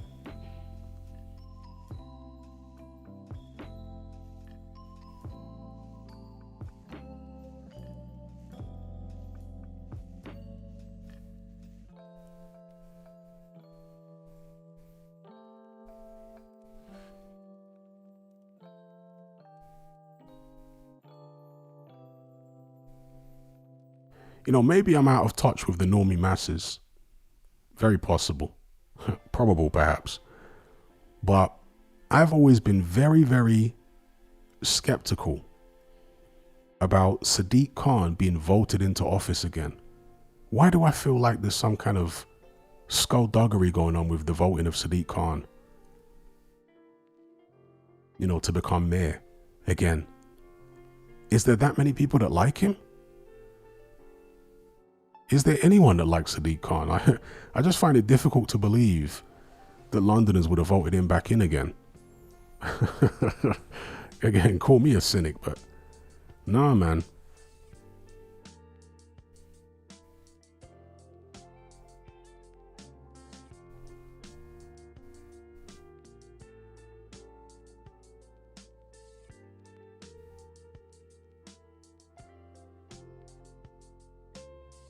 See, that's exactly what I'm talking about.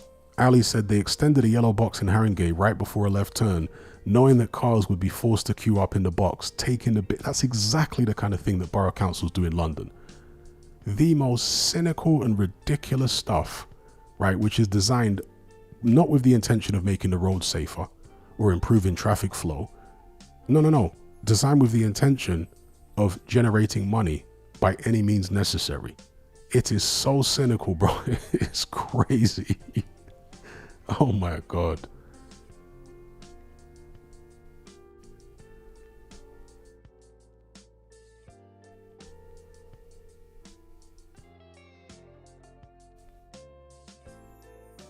Yeah, they love preying on motorists. And they've basically got a mandate to prey on motorists because of this globalist Agenda 2030 stuff.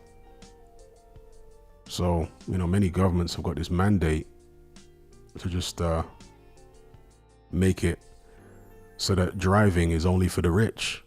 No one else can flip and afford to do it because of all the fines and all of that stuff. 20-mile-an-hour speed limits and all of this carry on, which obviously makes congestion worse. Yeah, go figure.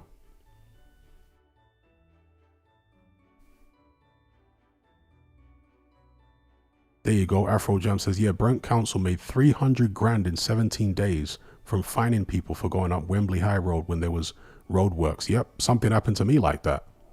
When I was last living in London, I got fined for going down this same stretch of road 3 times on the same day. I got these fines, and the fines are much bigger than they used to be.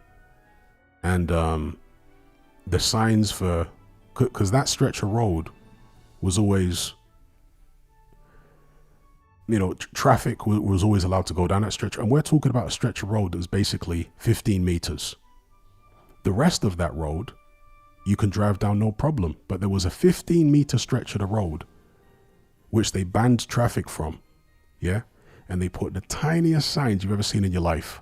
I'm talking about minuscule signs, which were partially obscured by other stuff in the road.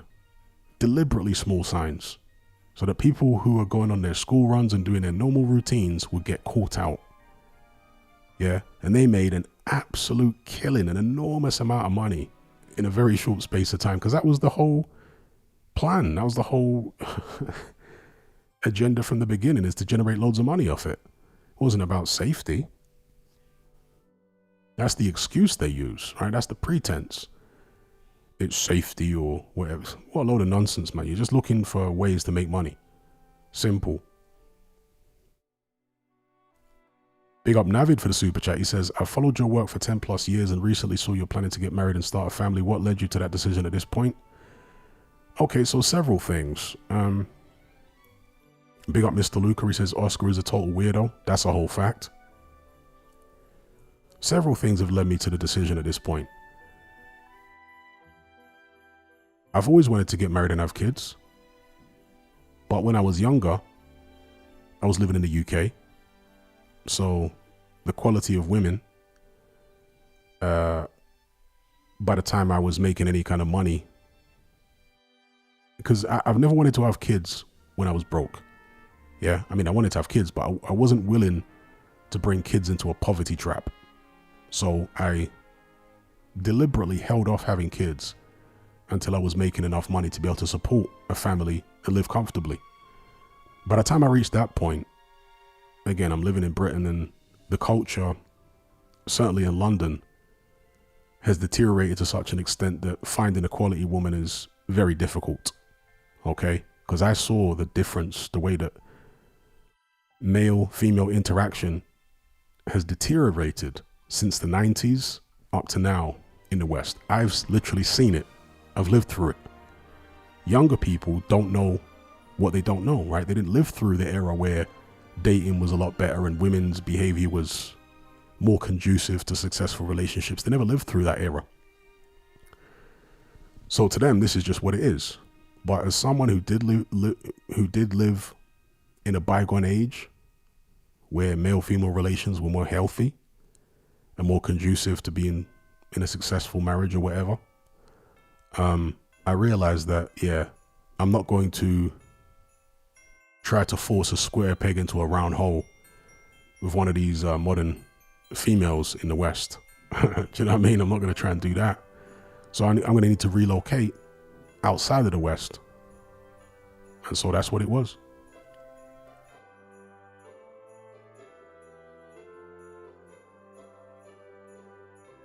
Cal says, the ULEZ signs are tiny and normally behind bushes. Yeah, that's another one of the cynical things that borough councils do.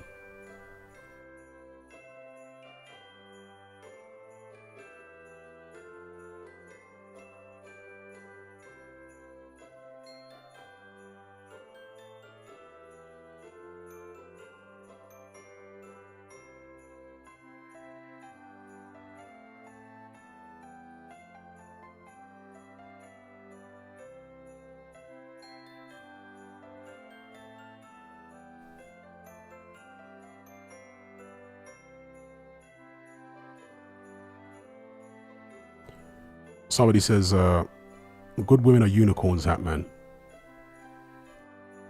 Well, what is a good woman? Is a good woman defined by what's going on in their head? As in what she wants to do? Or is a good woman defined by her actions? It's hard to know for certain what goes on in their heads, right? But what I would say is, in strongly patriarchal countries, there is an enormous amount of social pressure on women to be team players for families and communities, right? And that social pressure comes from their friends and family. Even other women, older women in their family, will pressure the younger females in the family to conform to a particular set of standards, right? And even in the law, in some countries, in patriarchal countries, I don't want to say forces, but it coerces women to be into being team players. The family unit is held aloft and said, this is the standard that most people should be aiming for, right? You want to create your own nuclear family because strong families lead to strong communities, greater social cohesion. That's the idea. When you remove the social pressure for women to be team players, very few of them prioritize the family to the same extent. Men tend to prioritize family more so than women do when they're left to their own devices. Women, when they're left to their own devices, tend to be far more individualistic as far as socially. Yeah. It's all about them. It's all about me. It's all about what I want. If that is not good for the family, who cares about the family? Me and my individual needs need to be met. And to hell with if it breaks the family up. Okay. Women tend to be far more like that than men, believe it or not. And you see this with regards to like divorce rates. So I've often cited this. In the Middle East, the way the law works, when a couple get divorced, the man keeps everything, including the kids. Yeah, you can get divorced in those Middle Eastern countries, but just know that the man's going to keep the house and the kids. In the West, it's the exact opposite. You can get divorced and the woman in most cases is going to keep the house and the kids. It should show you then who cares about family more, men or women. Because in the countries where men get the house and the kids, there's hardly any divorces. But in countries where women get the house and the kids, divorces are through the damn roof. So who really cares about keeping the family together more, men or women? So when you talk about good women, I'm going to kind of edit or remix a line from The Dark Knight.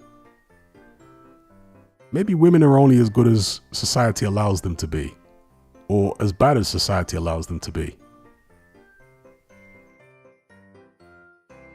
Because when left to their own, without any social pressure, I'm not saying all women, but a large proportion of women are very, very individualistic socially. They're not interested in, being a team player for the family or anything like that. They just get wrapped up in vanity. So I'm aware of that. I'm conscious of that. I'm cognizant of that. So even in Africa, I don't expect to find a woman with a golden heart. But what I do expect is, what I do know is I live in a country where there are social pressures on women from family members. Do you know what I mean? Which don't exist to the same extent in the West anymore. They used to. Yeah. It used to be a big taboo in the West if your parents were divorced or if you were born outside of wedlock. Yeah. Back in the West in like the 70s, that was a big, taboo. Today, it no longer is.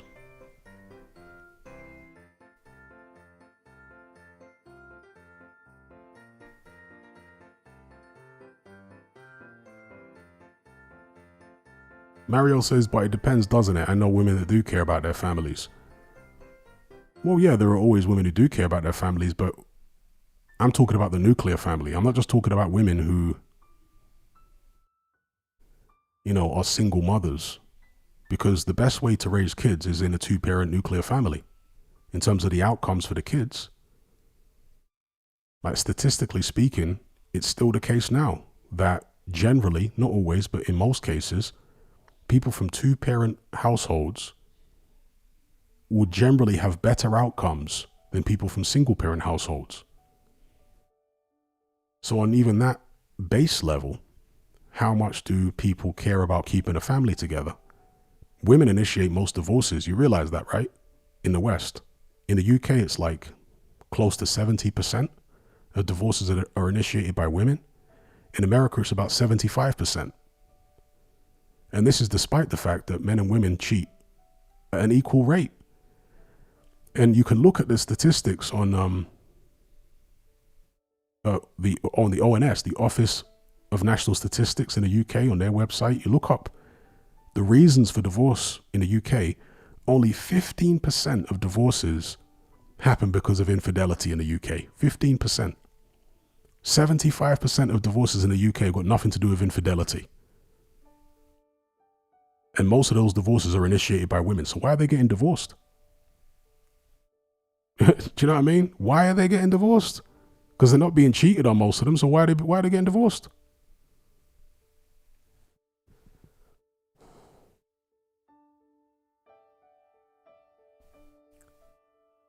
Indeed, Mario says, just the wives are bored. There it is. Women will, I'm not saying all women, right? But a lot of women will end relationships over something as trivial as just being bored. Imagine you've got a family, a husband, kids, a household, and you're like, I'm bored. Let me get divorced. Like, what? Where's the sense of duty? Do you know what I mean? You're part of a team. Yeah, anyway. It's crazy, bro. And this is why I've been telling people for the longest time, men tend to take marriage more seriously. I'm talking about the men that actually get married. Of the people who actually get married, men tend to take it more seriously than women do.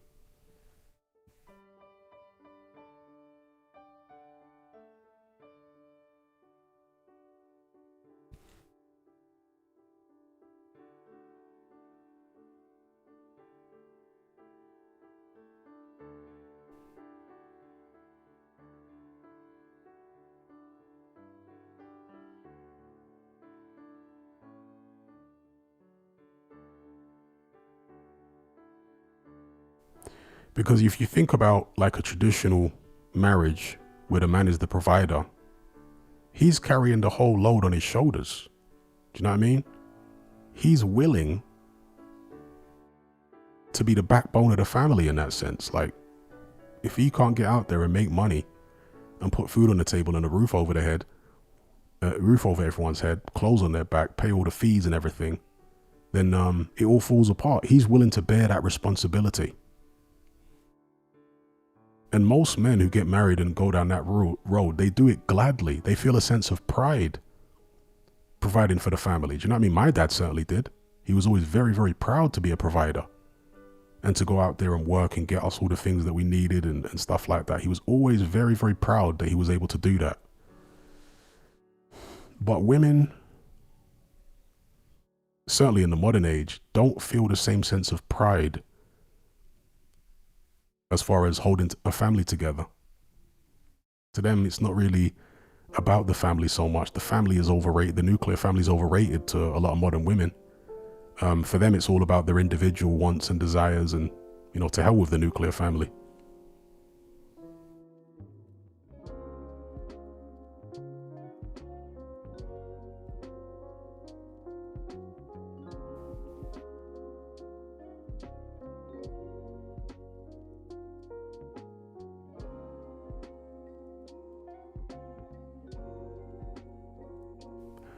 Liam Goff says, in the social media era, women love giving the world the perception of a perfect family where in actual fact it's broken. And that kind of dovetails onto boxing, right? In the social media age, a lot of people are just pretending on social media to have a perfect life and this, that, and the other. The reality is very different. But I noticed this happening in boxing gyms, right? So I'm somebody, since when I started boxing, I'll go to the boxing gym to train hard, learn, improve, and so on. I never went to a boxing gym and treated it like a social club. I never went there and spent half my time having a chin wag. Yeah, I was trying to take your chin off, not have a flipping chin wag for half an hour in the gym. Yeah. But there was always people that just go there who would do more talking than training. And in the social media era, you go into a boxing gym now and you see these guys who spend more time getting people to film them hitting the bag than actually doing serious training. Or make sure you film me hitting the bag. Make sure you film me doing this so I can post it on my Instagram. Like, where is your mind at? How can your mind be focused on getting better when you want someone to hold the camera, hold the phone and film you hitting pads or hitting the bag? Do you know what I mean? Like, nah, bro. I'm not getting no one. I've never got anyone to film me in a boxing gym, bro. The only time I've ever filmed myself hitting the bag was not to post on social media. It was so I could see the mistakes I was making.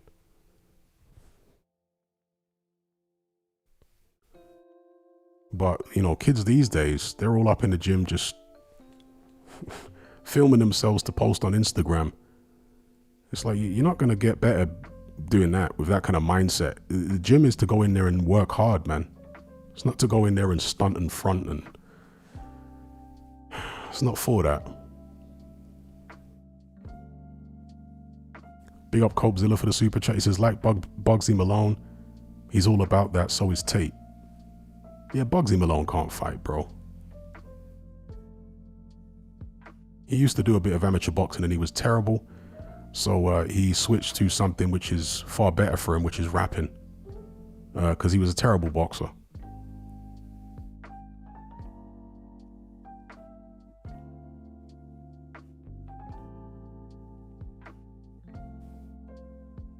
Oh, excuse me. MRA says, Mr. Super Chat. I apologize. Let me try catch it.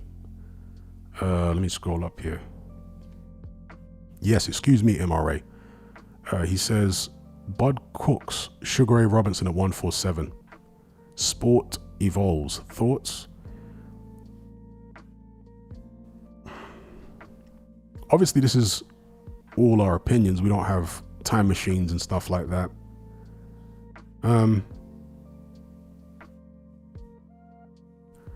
One of the ways that the sport has evolved, other than technically, is in the size of the fighters. Welterweights today, because of not just weigh-ins being moved to the day before the fight, but also because of nutrition, rehydration techniques, right? Welterweights today are way bigger than welterweights in Sugar Ray Robinson's day. I mean, massively bigger. With that being said, if you were to put Bud Crawford in there against Ray Robinson, what would the rules be?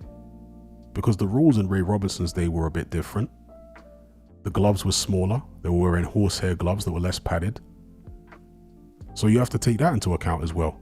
You know, those guys back then had hands that were conditioned for fighting in those tiny little horsehair gloves. 6-ounce gloves and stuff like that for welterweights. 8-ounce gloves for heavyweights. 15-round fights. So there may be some instances where, okay, a fighter today, if they were to bring a Ray Robinson into the modern world, would beat Ray Robinson. But how would certain fighters today have fared under the conditions that Ray Robinson fought in? Do you know what I mean? They might not have fared so well because it was a tougher sport back then physically. So that's something to think about at least. Big up for the super chat.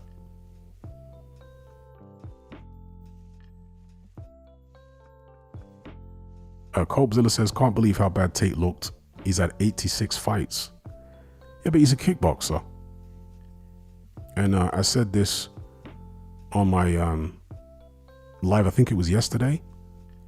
The way Tate reacts to having punches thrown at him is the way kickboxers typically react, because kickboxers will often use their feet for defense. So when you're getting too close, they'll literally kick you in the stomach to push you off.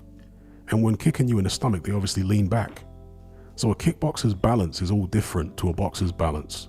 And the way they react to someone getting close to them is different.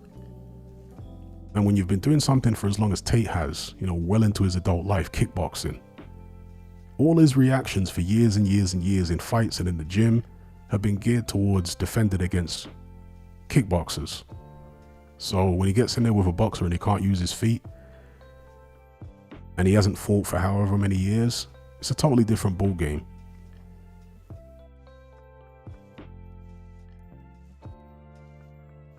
And I'm surprised that people are surprised, to be honest, because all the footage I've seen of Tate hitting pads and sparring over the past few years, he's looked terrible. Absolutely terrible. Chin all up in the air, and his stance and everything about him just looked terrible, bro, from a boxing perspective. So I wasn't surprised. I mean, I thought Tate would maybe be able to win it because Chase Damore is so bad. And he makes a lot of the same mistakes that Tate does. Not because he was a former kickboxer, I don't think, but just because he's a total novice. But he's a big guy, obviously. You know, big, strong, young guy. And he has been improving some, I guess, over the past couple years. But they're both terrible. So Chase Damore was slightly less terrible. And he won the fight.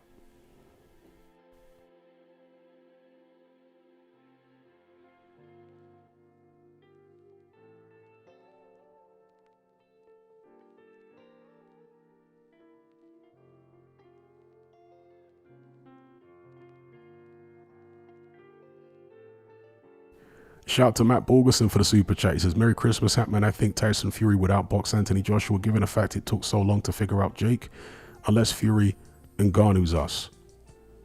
Okay, so I was actually watching a Boxing King media interview where he said this also to Dominic Ingle. He said, well, given how difficult AJ found it to pin Jake Paul down, surely he'd find it even more difficult to pin Tyson Fury down. This might sound counterintuitive, and basically Dominic Ingle gave the same answer that I'm going to give you now. AJ's going to find it easier to pin Tyson Fury down than he found it to pin Jake Paul down. No, he'd find it easier. For one, Fury's not going to be running to that extent. Believe it or not, Fury's feet are not as fast as Jake Paul's feet. Not because Jake Paul's an incredible boxer, but just because he's a naturally lighter, more nimble athlete. Fury can't move his feet around the ring that fast in the first 4 rounds, you know, to be able to get away from AJ. He won't be able to move around that fast. And also, Fury is going to try and engage to a much greater extent than Jake Paul did. And when you actually are trying to engage, it puts you in the line of fire. So I don't think you can read too much into it, unless you're a little heavyweight that is planning to move to the extent of Jake Paul and can punch off that movement. I don't really think there's any comparison, to be had there for a future AJ opponent. I don't think anyone's going to be able to do that or going to try and do that. Yeah, I think Partridge is going to be much more hittable than Jake Paul because he's going to be there to engage. With that being said, I'm also picking Partridge to win. Yeah, I'm picking Luke Partridge, aka Tyson Fury, to beat AJ. But I do think it will be a competitive fight. I don't think it'll be a whitewash or anything. I reckon it'll be competitive. Okay, Matt disagrees. He says, I actually think the fight would be incredibly boring, and it'll be one of those fights that's just boxing and the paycheck will talk over hands. Yeah, I don't think so. I think that if you just look at the statistics for AJ and Fury, both guys have been on the floor loads of times. Tyson Fury's been down, 7 or 8 times in his career? And something similar for AJ. And it's a grudge match. AJ just got blasted out by Ngannou a couple fights ago. Partridge nearly got knocked out by Usyk in his second to last fight. And he was dropped and nearly beaten by Ngannou before that. So when you look at things in the cold light of day and then you match these two against each other, I think there'll be a lot of action in the fight. I don't think it'll be a boring fight. I think both guys are flawed enough and physically jaded enough in the case of Fury and mentally jaded enough in the case of AJ that it will actually be entertaining. I could be wrong. We'll see. Maybe Matt will be proven right. But when I weigh everything up, I actually see it being an entertaining spectacle. It doesn't mean anything. It doesn't mean anything as a fight at this point because neither guy is the best heavyweight in the world. These aren't the top 2 guys. So it's kind of meaningless from a legacy perspective, if you want. It would have meant something years ago when they were both champions. It doesn't mean so much now. But I do expect it to be entertaining for whatever it's worth. Big up Matt Borgerson for the super chat. Matt also says AJ Klitschko can't be beaten. Unless this will be as great as that fight, it'll be an all-time heavyweight showdown. Then because I loved AJ Klitschko. I think it's got the potential to be better than that fight, actually. Because really, AJ Klitschko, there was 3 good rounds in the fight. The rest of the fight was pretty dull, right? The good rounds in AJ Klitschko were 5, 6, and 11. That's it. The rest of the fight was dull. Now, knockouts cause amnesia and even knockdowns, so we remember those dramatic rounds. But really, overall, that wasn't a particularly good fight. Outside of those 3 rounds. I think AJ against Partridge will have more consistent action than AJ Klitschko did. Perhaps it won't hit the highs in terms of the dramatic action as AJ Klitschko, because the highs in AJ Klitschko were very high. But I just think AJ against Partridge will be a bit more consistent with action.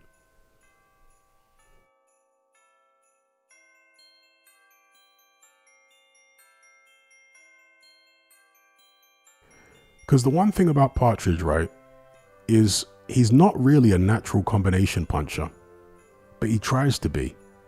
Yeah. He obviously didn't throw any combinations or very few combinations against Klitschko. He stuck to, one shot, 1, 2, etc. And he was in there against another guy who's not a combination puncher in Klitschko. AJ is a combination puncher. Okay. And he's going up against the guy in Partridge who isn't naturally one, but but wants to be one. I think that's a recipe for an exciting fight. Partridge has better powers of recovery.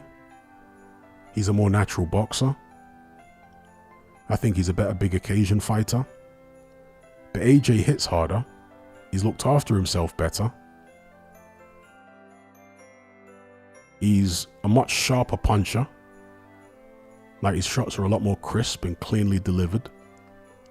So, yeah, I reckon it will be entertaining, but we'll see. Big up Matt as always.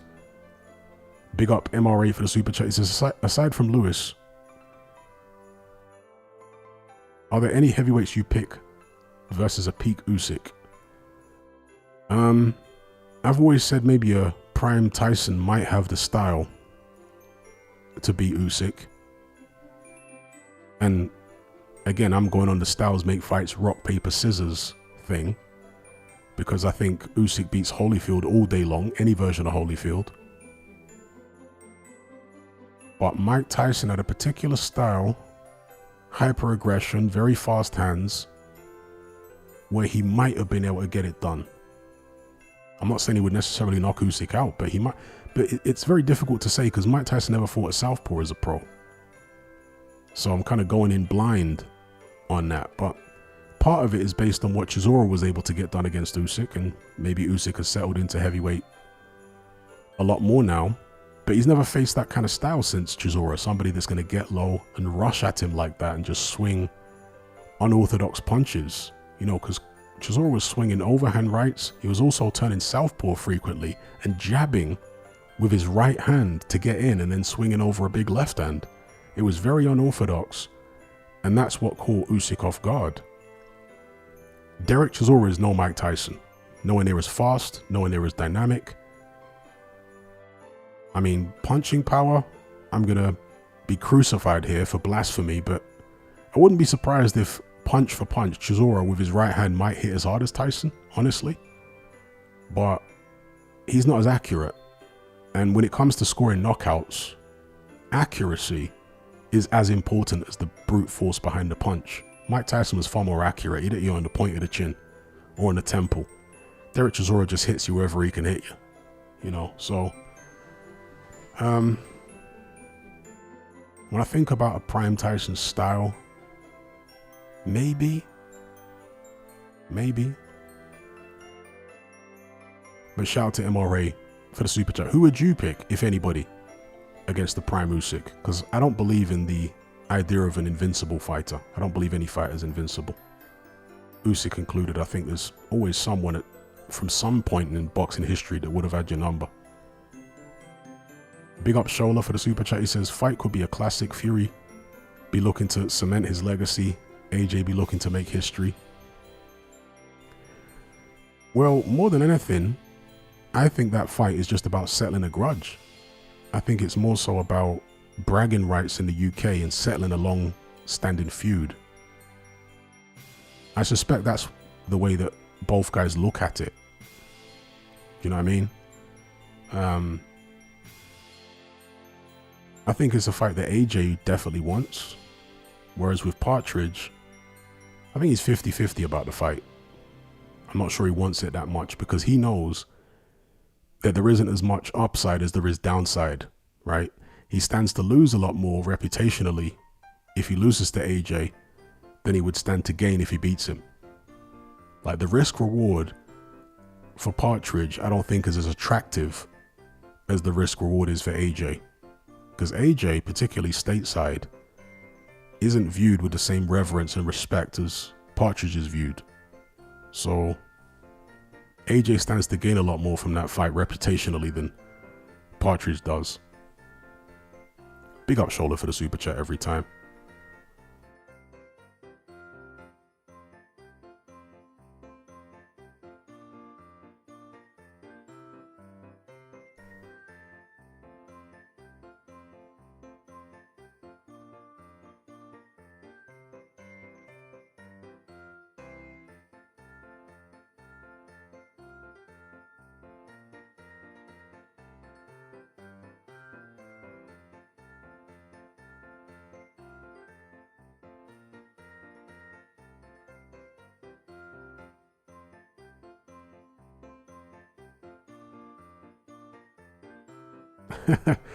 Glad Tidings says, hope everything is okay, Hatman. You sound a bit down. Sorry if I'm completely wrong. Yeah, not down at all. Just relaxed, kicking back. I got the microphone very close to my mouth, so I don't have to project my voice as much.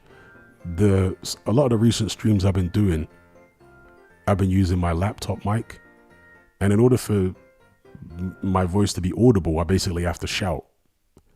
Whereas I'm using my microphone again for this one, so I got the microphone up against my mouth, giving the old proximity effect, radio vibe. Matt Borgerson says, stop smoking weed. I haven't smoked weed for about, 25 years. At least 20 years. And I was never really like a active smoker or anything like that. Once in a blue moon. There you go. Stu Beef says, sounds like the post-Christmas dinner voice. As the Wu-Tang Clan would say, I got different chambers. Sometimes it's the hype chamber. Other times it's the real deep analytical chamber. Today it's the laid back, mellow chamber. There you go. The post. Yeah, post-Christmas dinner voice. JR says, give us some Fleece Johnson impressions. I was doing Fleece Johnson impressions yesterday. And I had to correct myself right at the last second there. Because I was about to say I was doing Fleece Johnson yesterday. I'd have to say pause after that. Dear, oh dear. Big up first round boxing. Let me ask this question. Is there anyone in the live chat who doesn't know who Fleece Johnson is? Because most people know who he is now, right? He's become more famous post-prison than he was when he was in prison. And he was pretty famous then because of the Boondocks and that crazy interview he did from jail. Matt Borgerson says, do you think Tyson Fury has too many kids? I feel like he needs to figure out how to put on a rubber because he clearly doesn't quite understand them. I don't want to say he's got too many kids. I mean, he's all got them with his wife, I come from a big family. How many kids has he got with his wife now? 7? So I'm someone who comes from that kind of traditional lineage. I think it's a beautiful thing, to be honest. But are you saying that he's maybe distracted by dad duties because he's got so many kids? It takes his focus away? Or maybe it makes him soft, having so many kids and being that much of a family man. He's not as tough as he used to be, maybe mentally. I mean, he's got the money to pay for all those kids. So you'll have to try and, give me a bit more as far as why you think it's not a good idea. Or maybe you're just, having a little bit of a laugh. Big up Gaz for the super chat. It says, just setting up my new PS5 Hatman stoked. All right, which games are you looking to play?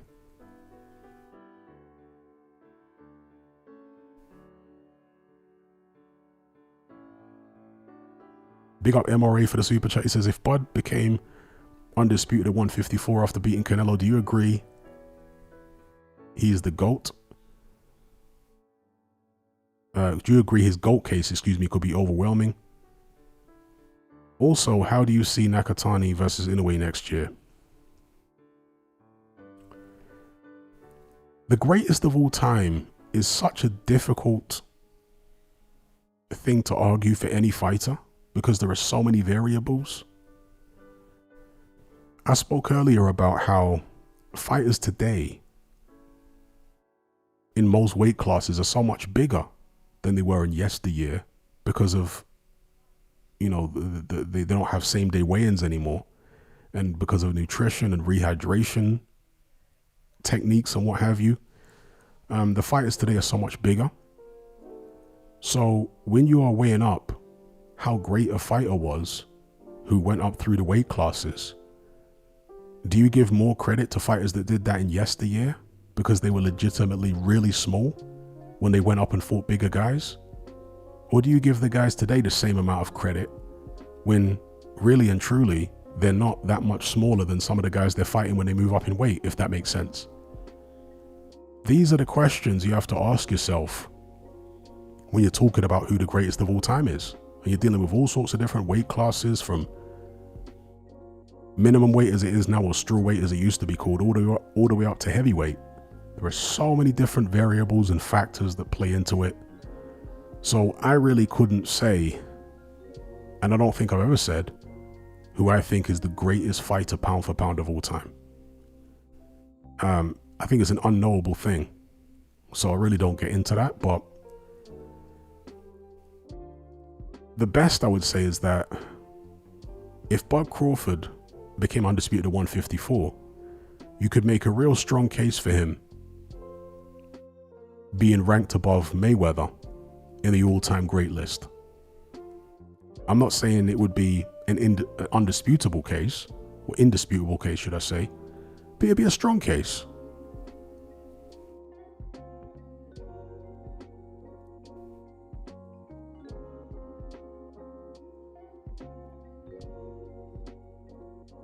And as far as Nakatani versus Inoue, I got Inoue all day.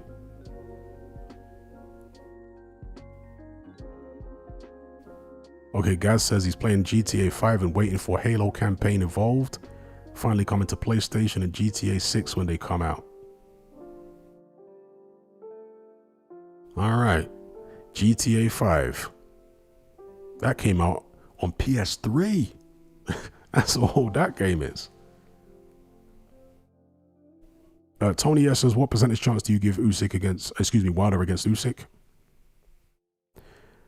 Prior to seeing Wilder's recent interviews, I would have given him about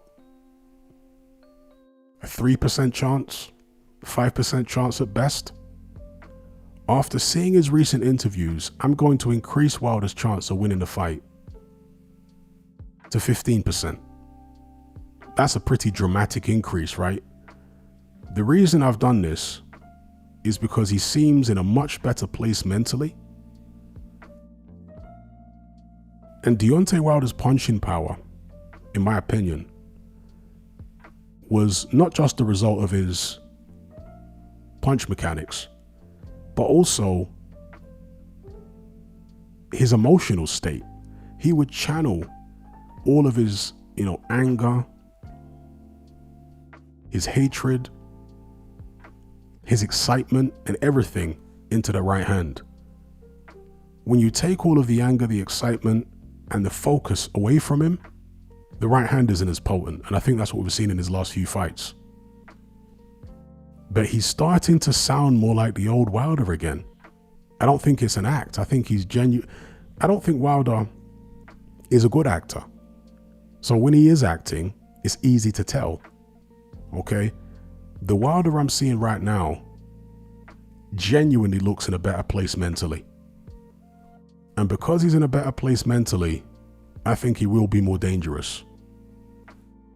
So I'm going to increase his chances to about 15% against Usyk after seeing those recent interviews.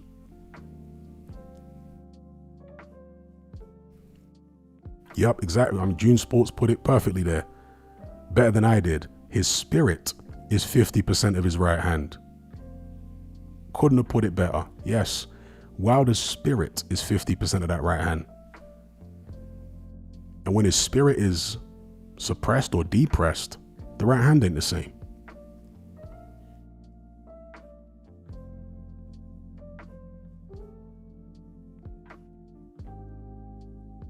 Shout out to everyone in the live chat.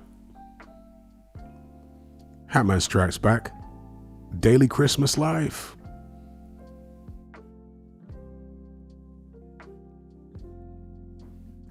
Johnny the Frog says the old Wilder is back. Maybe in spirit, to some extent, maybe in spirit. We'll see how that translates to his actual fighting ability. Because, interestingly enough, Wilder has still got some hesitancy about him. He isn't as keen and full steam ahead on the Usyk fight as you might expect, because he's actually entertaining the Chisora fight as well. I mean, who could possibly entertain a Chisora fight when you've just been offered a fight for the heavyweight championship? at the stage of the career that Wilder is at. It just goes to show that his confidence isn't quite all the way back. You know, because the Wilder of old, I'm not talking about his handlers might have kept him away from the fight, but the Wilder of old would have wanted to jump straight in if he got an opportunity. He was obviously protected and whatnot, but as an individual, that's what I'm talking about. That's right, Bongo. We got Partridge in a Pear Tree. We got AJ and Partridge sitting down for Christmas cocoa, hot chocolate.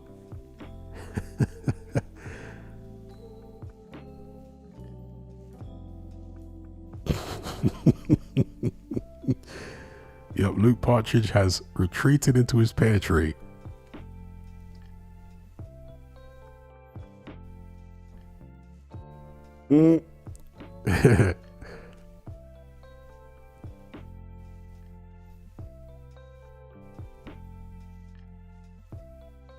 Exactly, the vinyl collector.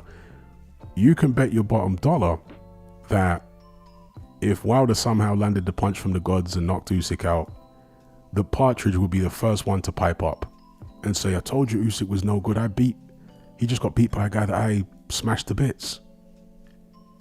He'd try and gaslight people into forgetting that those 2 losses he suffered to Usyk actually happened. If you go back and watch those fights, you see that I actually won the fights. What are you talking about? Yeah, that's what he would do. We know his ways by now.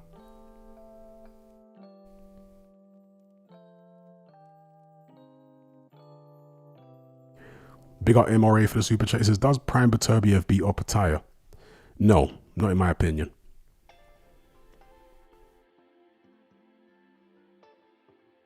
I don't think Prime Beterbiev beats Opataya. Maybe you disagree?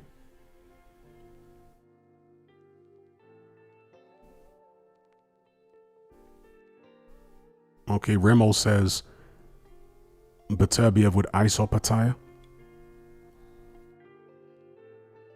Opataya got rocked by trash cans. Well, if you want to call them trash cans, these are guys who are cruiserweights.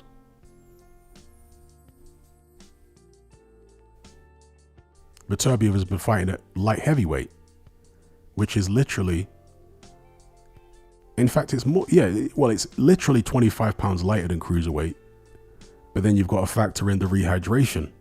When these guys are in the ring, they're a lot bigger than 200 pounds, most of them.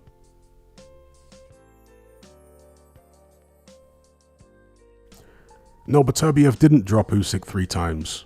He dropped Usyk once with a body shot. He didn't drop him 3 times.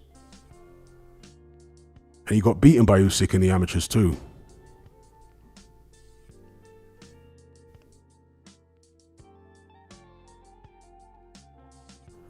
I didn't say there weren't 3 bouts. I know there were several bouts, but he didn't drop him 3 times. He dropped him once in one of the fights with a body shot.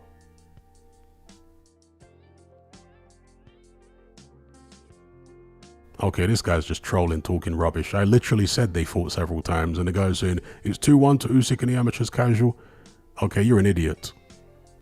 Let's get him out of here. We're having a nice civilized conversation till this idiot turns up, trying to act like he's some kind of boxing expert and claiming that Usyk got dropped in every fight. No, he didn't. Man's out here remixing history.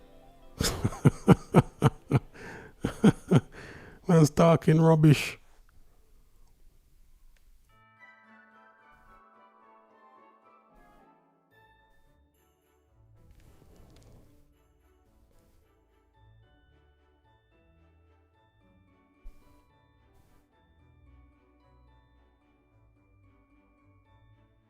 Back into the festive spirit.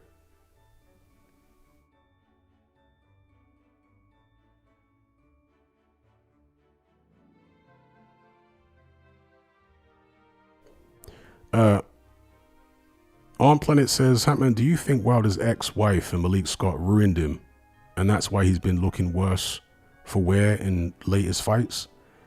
I guess you could say that. I think definitely the wife had something to do with his deterioration. or his ex-partner. I don't think they were actually married. And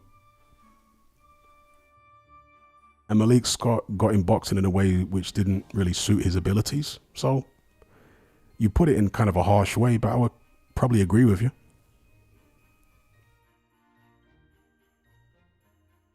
Jack says, did he beat Usyk twice? Who? You talking about Beterbiev? No, Beterbiev beat, Usyk beat Beterbiev twice. Talking about the amateurs now.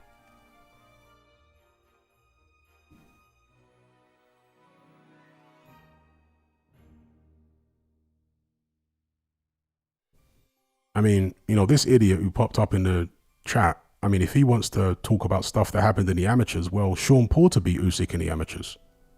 Does that mean that Usyk, see, using that kind of logic, well, you know, Sean Porter beat Usyk, Beterbiev beat Usyk in the amateurs, therefore he wrecks Opataya. Well, Sean Porter beat Usyk in the amateurs.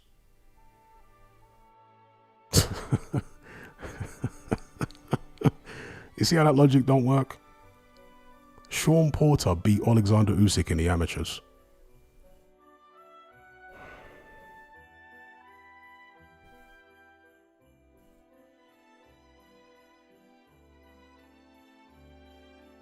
Yeah, I agree. Malik just wanted the bag. That's why he kept telling Deontay whatever he wanted to hear.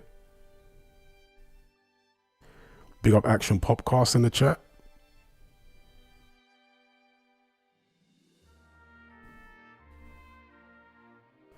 Yep, completely agree with Matt Jukes. Wilder's right hand was emotionally charged.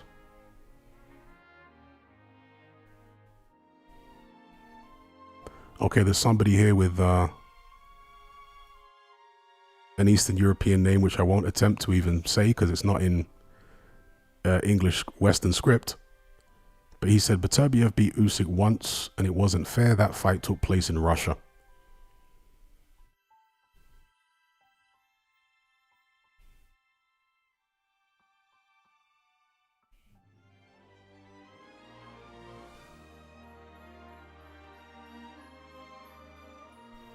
And he says, yes, Sean Porter honestly beat Usyk. Fact.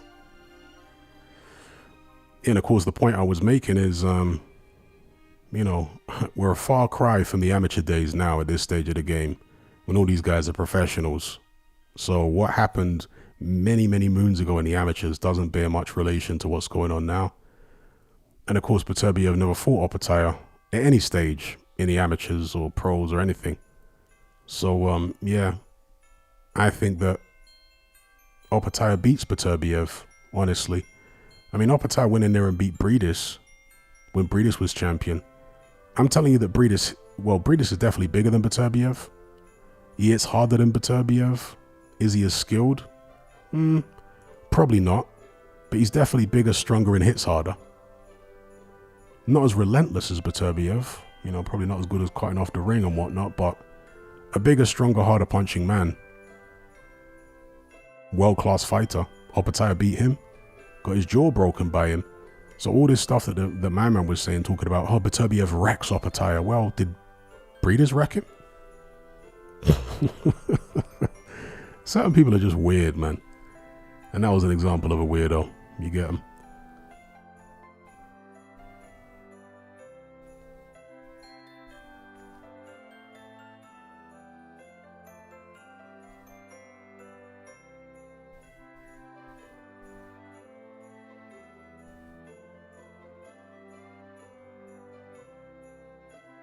Big up the vinyl collector. He says, I swear your voice gets my 6-month-old to sleep every single time. This is the 3rd time I've put your stream on while I'm trying to settle him and he goes out like a light. You know, the funny thing is, and this is going to sound very self-indulgent, maybe even narcissistic, but it's not. I don't know what it is, a feedback loop or something. When I listen to my own voice from live streams, it sends me to sleep. Maybe I find myself boring. I don't know. I don't know what it is, but sometimes I'll play my own live streams back and it will actually send me to sleep. So there might be something in that. Hopefully it's not because I'm that boring.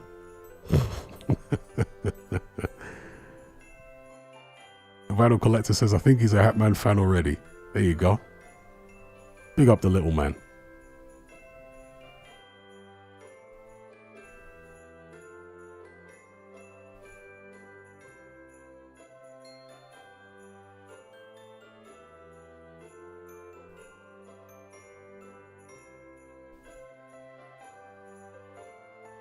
Big up Matt Jukes.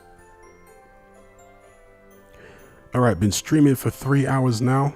I think 3 hours is a good place to